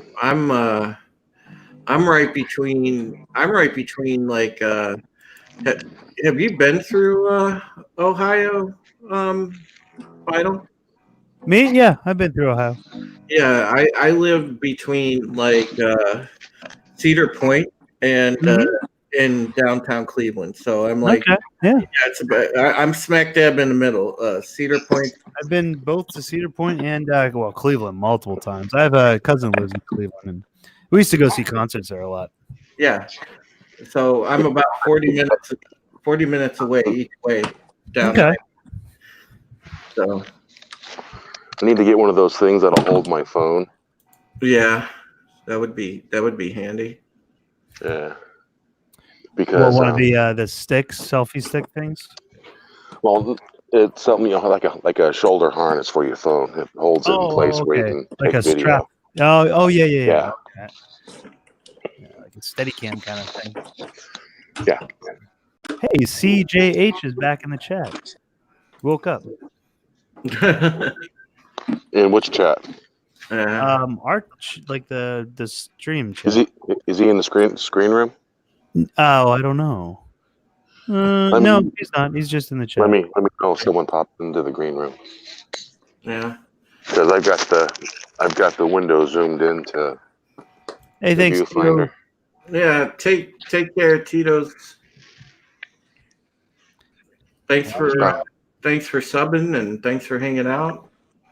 Yeah, really. Thank you. Happy streams, to quote CJH. Yeah.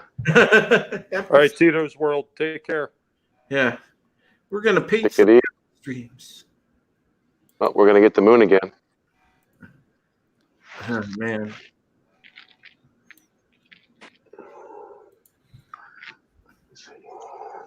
Oh man, I can't believe this, man. It's freaking cold out in this garage.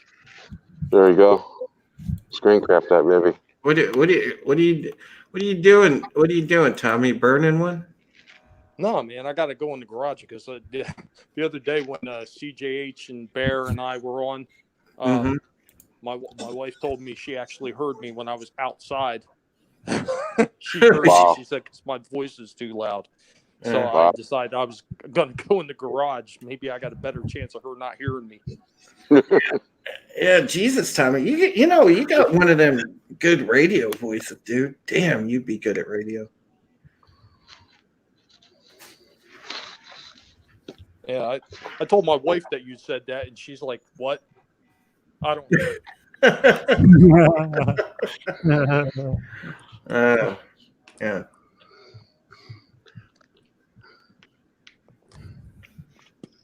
Oh, hey, Bear. Yeah. So the other day when I talked to you about some of those problems I had and everything, you know, they wound up resolving themselves. Really? Well, I imagine had that. where I was having the money problems, you know, because I wanted to get my pet guinea pig taken care of, Mm-hmm. and then I had some bills that backed up. My dad turned around and he sent me a Christmas card with almost $500. No, it was $500 in it. So it's going to cover the cost of our extra bills. It's going to cover my pet's vet bills. And then if there's anything left after that, then I might be able to do something else nice with that for other people. But I got to see what I'm going to have left after the vet bills. But yeah, like it was like a small little like gift that, you know, came out of nowhere because I wasn't expecting it. Yeah. Wow. Well, you know, that's great. I'm a big believer, Tommy, too. You know, just thinking positive, staying positive. You know, if we share positive energy with one another, you know, good things will happen, man. You know, so. Oh, Drew. I mean, but the thing is, I mean, I was telling Bear about it in detail. I mean, my problem started actually over a year ago. Mm-hmm. And it started with my brother disappearing. Nobody knew what happened to him. He was a heavy drinker, and he had developed MS from drinking, and he almost died, and he was on dialysis and all that other stuff. And he got off drinking, and he went right back to it. And then he wound up disappearing because he was in the hospitals and nursing home a few times. Mm-hmm. So he just wound up disappearing. And my mother was getting over from cancer. She had cancer, and she had the chemotherapy, and she had a surgery and got out of it. And then the cancer came back, and they call it spiderweb cancer or something in the brain.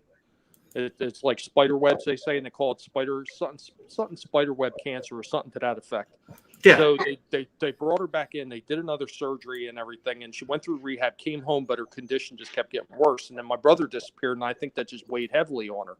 Yeah. So in the process of him being gone, it turns out he got picked up by the cops, sent to a hospital, 48-hour review, and then they sent him all the way down to the nursing home. But nobody would tell my parents anything. My mother died on the couch and was dead for 3 days, and my dad never knew it. Oh my god! This is all stuff that just happened. This all happened last year on Halloween. Holy crap! And then so that happened. So I had already planned on going up there to help out, but I was going up on the 7th of November. Well, she passed away, and by the time my dad, you know, I told my dad, I said, "Dad, she's been on the couch and she hasn't eaten up for 3 days. Dad, she's dead. Somebody doesn't eat or drink water for 3 days and are still alive. She's dead." And he's like, he was in denial over the whole thing. So I don't know if it's just because he's older and he didn't realize or what happened, but by the time I got an emergency flight up there and canceled my ticket and got up there to help him out, you know, I finally found my brother, but he had lost his memories.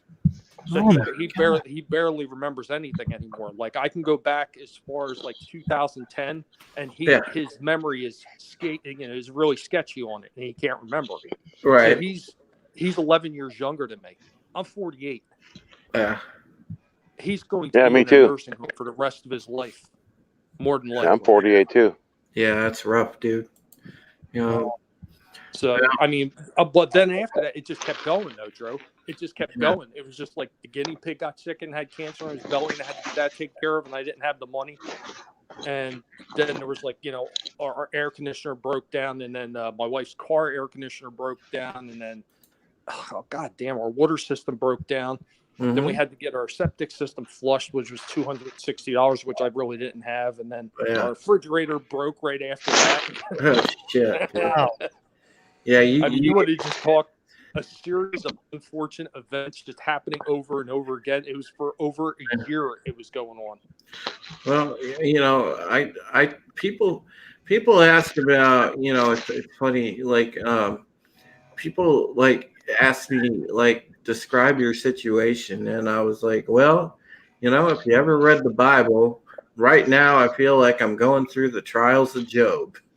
Yeah, and that's honestly what it sounds like listening to, you know, both of your stories. Like it's yeah, Job, like everything at once, being tested in every way possible. oh yeah, and Tommy, you know, you're a good buddy, and God bless you, and my heart goes out to you, man. You know, and definitely keep you in the prayers and everything else, man, and hopefully prosperity finds you and your family. I mean, because you deserve it, man. You got a heart of gold, my guy. Tommy, you should definitely start a Patreon. I definitely have to look into it. I also got to look into you really should shoot or something too. Yeah. I know there's other. Well, I think that is that what Steven's doing now. BitChute. Yeah, He started a BitChute channel. I have to look at that too. we may all want to eventually think about looking into BitChute, especially just in case YouTube gets out of control, like really out of control. Yeah. You know, there's another one, and I can't remember what it's called, but somebody else was just telling me about it recently. There's another service it's similar to the YouTube and BitChute, but I cannot remember what it is, and it's not DLive. Yeah, there's some smaller like talking about ProStream. Well, no, there's some smaller video tube sites. There's Meta Cafe, there's Daily Motion, or there's places like that. But you know, I mean, they're littler tube sites. But there's the ProStreams.live too. That's it. That's the one. That's it. Yeah, that's a hot new one that's been talked about recently. Yeah. Yeah.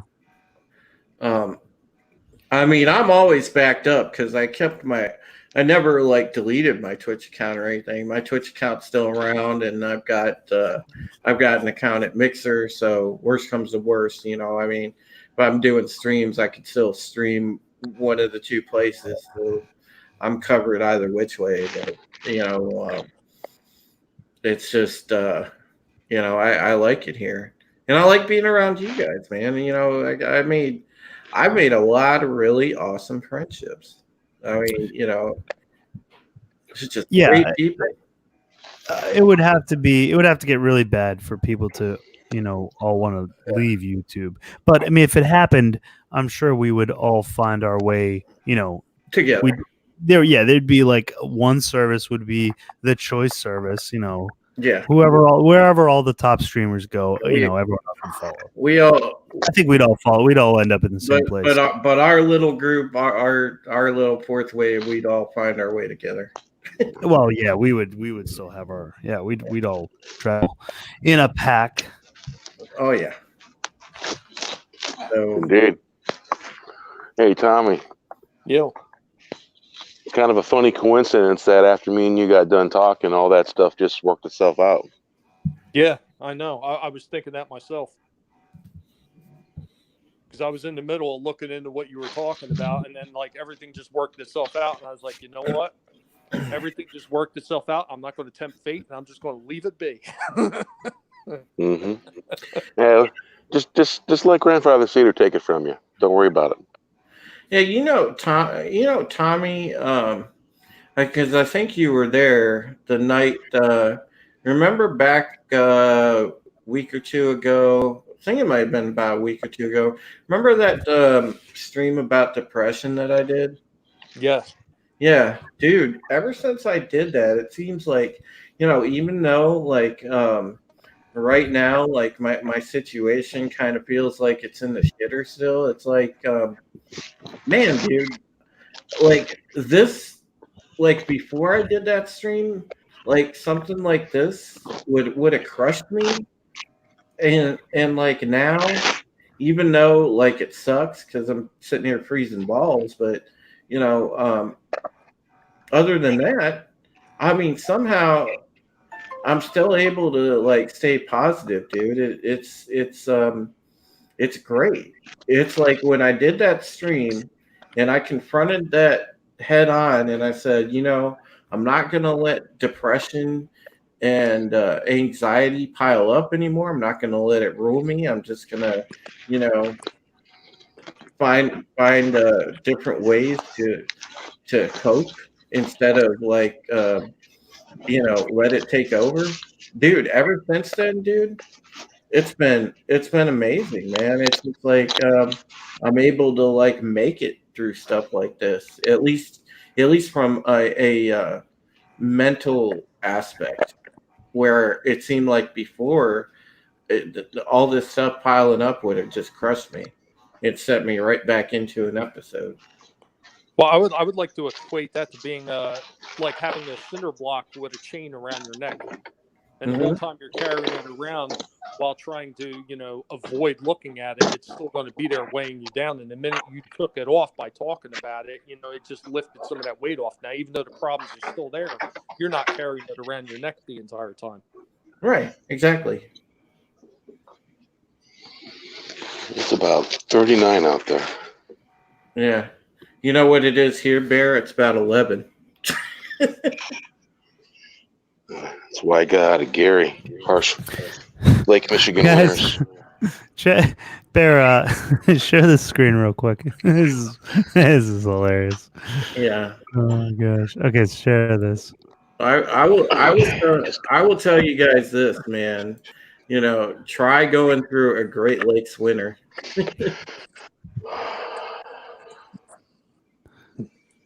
U.S. government Got it all lists wrong. fictional nation Wakanda as a trade partner. This is on BBC.com.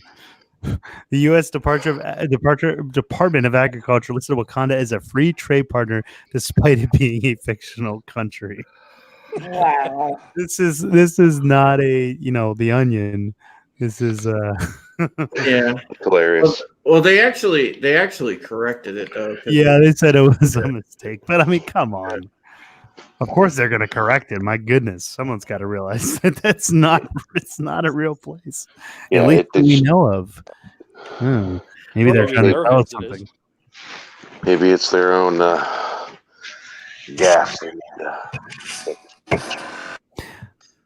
Yeah, it was never. It was supposed to be part of a test file, never supposed to be public. Good night, Christy. Everybody Good night, say Christy. good night to Christy. Oh, good night. Oh, Christy's awake. My goodness, welcome back and good night. Good night, Christy. Sleep well. And CJ, I can't be like Spawn or Todd McFarlane because I am the Max. Man, let me tell you, it's chilly out there. It was fun having you on the stream, Christy. Indeed. Yeah, I'm gonna hit the hay too. It's 4:00 a.m. and I think I'm gonna actually try to go to bed. Yeah, sounds like a plan, my guy. All right, final. Yep. Well, guys, I will. Well, tomorrow. Yeah, tomorrow's it. Yep. For anyone seeing it, we'll 12, see. 12, We'll see 12 hours. leaks. I will be seeing the shit show. Yeah, right in front of our own eyes. I'll tell you what, bro. Tomorrow, that shit is going to go crazy. Mm-hmm. Yep. Mm-hmm. Yep. I don't know if there's gonna be a lot of streaming like late night tomorrow night or not. Depending. I believe there will be. Oh, there will be. I imagine so. Yeah. There'll be a ton of people ranting about it. Final, you know that. Yeah. It's probably true. Let me tell you. And we may just be some of them. Oh, I'm sure we will. Who knows? Yeah. When John Talks is on doing a live before 7:00, you know things are just getting a little bit heated. Yeah. Oh yeah. I never see him on that early. No, unless it's only in the morning or like late. Yeah, it's never really that. Yeah, it's like prime time. Yeah, he doesn't usually stream at that time. Do you guys actually get Mike Zero to come on with you? Oh, I would love to. We would love that. Tweeted at him. I've written comments on his YouTube. You can't direct message him because I guess he has to follow you, or I don't know, allow you to. But I would love to have Mike Zero after I've tagged him with invites on Twitter. Yeah. That's right. We both made a video, Bear, saying we officially invite you on the fourth wave. Please come on. Yeah. If you want to come on, we'll treat you real nice. I love that. I've left some comments on his videos and said, hey, welcome to Fandom Menace, Mike. Mm-hmm. I did a whole video on it, and on him basically becoming, whether he acknowledges it or not, he is taking the position of Fandom Menace. So I said hail Mike, and he hearted it. Yeah, he hearted my comment too. So he's definitely loving it. He's loving the fact that we got his back. Yeah, well, I mean, he's just allowing himself to be more vocal about how he's really felt for 2 years now. That's why it's like one video after another of just destroying Disney and Kathleen Kennedy because he's I know. I can tell. Goodness. He's been on a roll too. He's just been pumping out videos, just ripping like crazy. Yeah. Did you guys see some of the tweets that he has made? I sent Bear a bunch of them because I couldn't believe some of the titles that he had on them, talking about the woke and everything like that. We're going broke, and he was it was some crazy stuff that he was tweeting. I was like, whoa, that's out of character for him. Oh yeah, I think he's just fed up with what they did with this movie. Yeah, I think this movie broke it. Like Last Jedi broke a lot of us. I think he still held out some hope, and I think this movie broke him. Yeah, well, finding out that they took Anakin, took the Chosen One moniker away from Anakin and gave it to Rey. I think that maybe what really broke him. Well, the thing with Mike is, he's just like us. He's a big fan, and it took him a while, but he's passionate about it. He cares about the franchise, and when they did that, he's upset, and I can't blame the guy. He just was a holdout for a little while longer, but man, Mike's upset. Well, I think what happened is he really believed that if he stayed positive and kept making positive videos about it, that maybe there would be change done that way.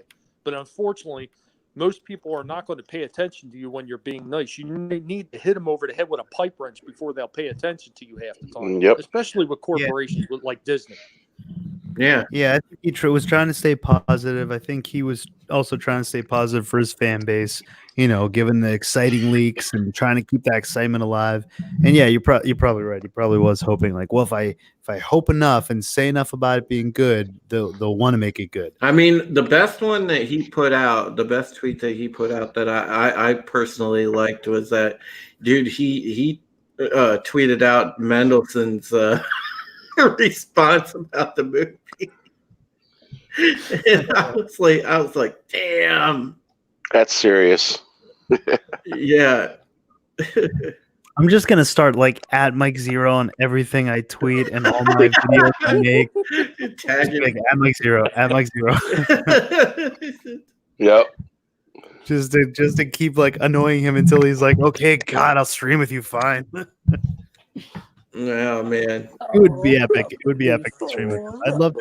I'd love to hear from him what was the turning point for you? Because I think the main thing. I think it was Anakin. I think it was taking that away from Anakin. I think that's what broke him.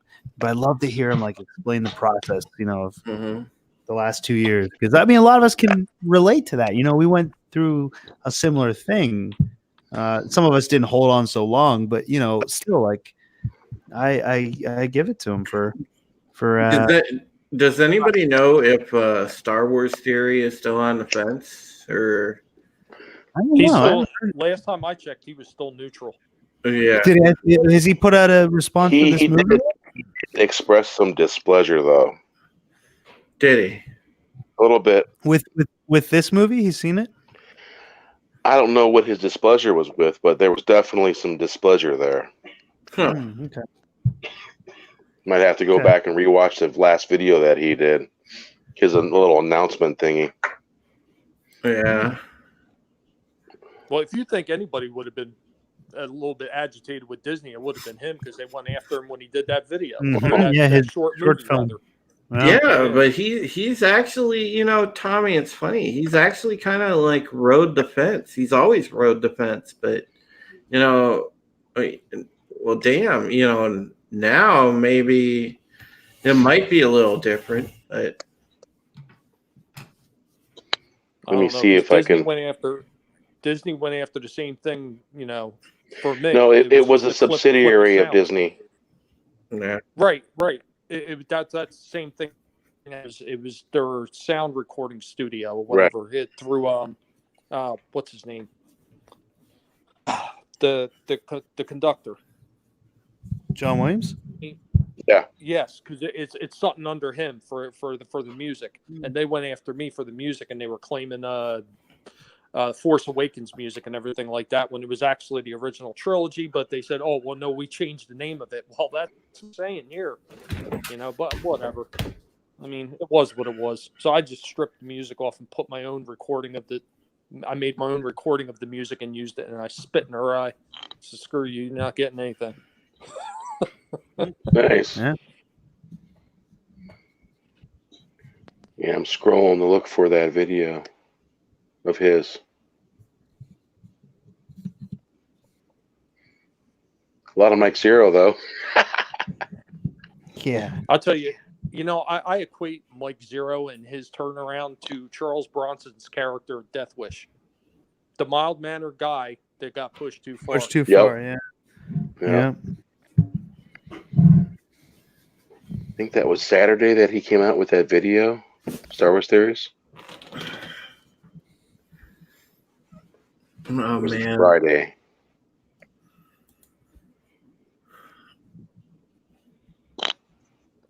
The I do have to laugh because I'm like I'm looking on Twitter here. It was funny, and I don't want to bring up politics because obviously we're not here for that. But just really quickly, like it was hilarious that Tulsi Gabbard votes. She just voted herself president yesterday. It was great. Yeah, she just voted president. She didn't even. She said it was a purely partisan process, so she just opted out basically. That was great. She's like the Mike Zero of politicians. That's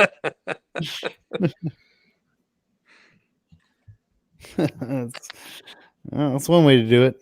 Yeah, it was, man. But yeah, that was cool. So I'm just biding my time till that election comes. Did you guys know that Vader banned the Mandalorian's rifle? What? Yeah, that's one of Star Wars Theory's videos. Wait, what? Yeah, Star Wars Theory's got a video. Star Wars Theory. He has but who banned the rifle? Vader. Darth Vader. Vader would not. Oh, because of the no disintegration thing. Yeah. Interesting. So that's why Boba Fett doesn't have it in the movies. That's what they're saying. Probably. I thought it was just so hysterical. Disney said that there was no canon and there was no stories before, yet they did this Mandalorian show and they ripped shit off from the Christmas special. Well, that's because Kathleen Kennedy said that, but the rest of Disney doesn't all agree. Because I remember the original trailer showed the Mandalorian with that tuning fork looking rifle. Yep. And that came directly from the holiday special, from the cartoon It did. The holiday special. Mm-hmm. Yeah. I still have a copy of that. The holiday special? Yeah. My wife actually contacted the guy. It was the son of the guy who shot the film in England. Oh, wow. And he still had the original because he filmed it, he still got to keep some of the original film. And his son wound up making copies of it and selling discs on the internet for, I forget how much it was. I want to say it was close to $50 or so for it. Yeah. Oh, wow. It was 35 to 50, whatever it was. But I mean, it was really grainy because it came the reels.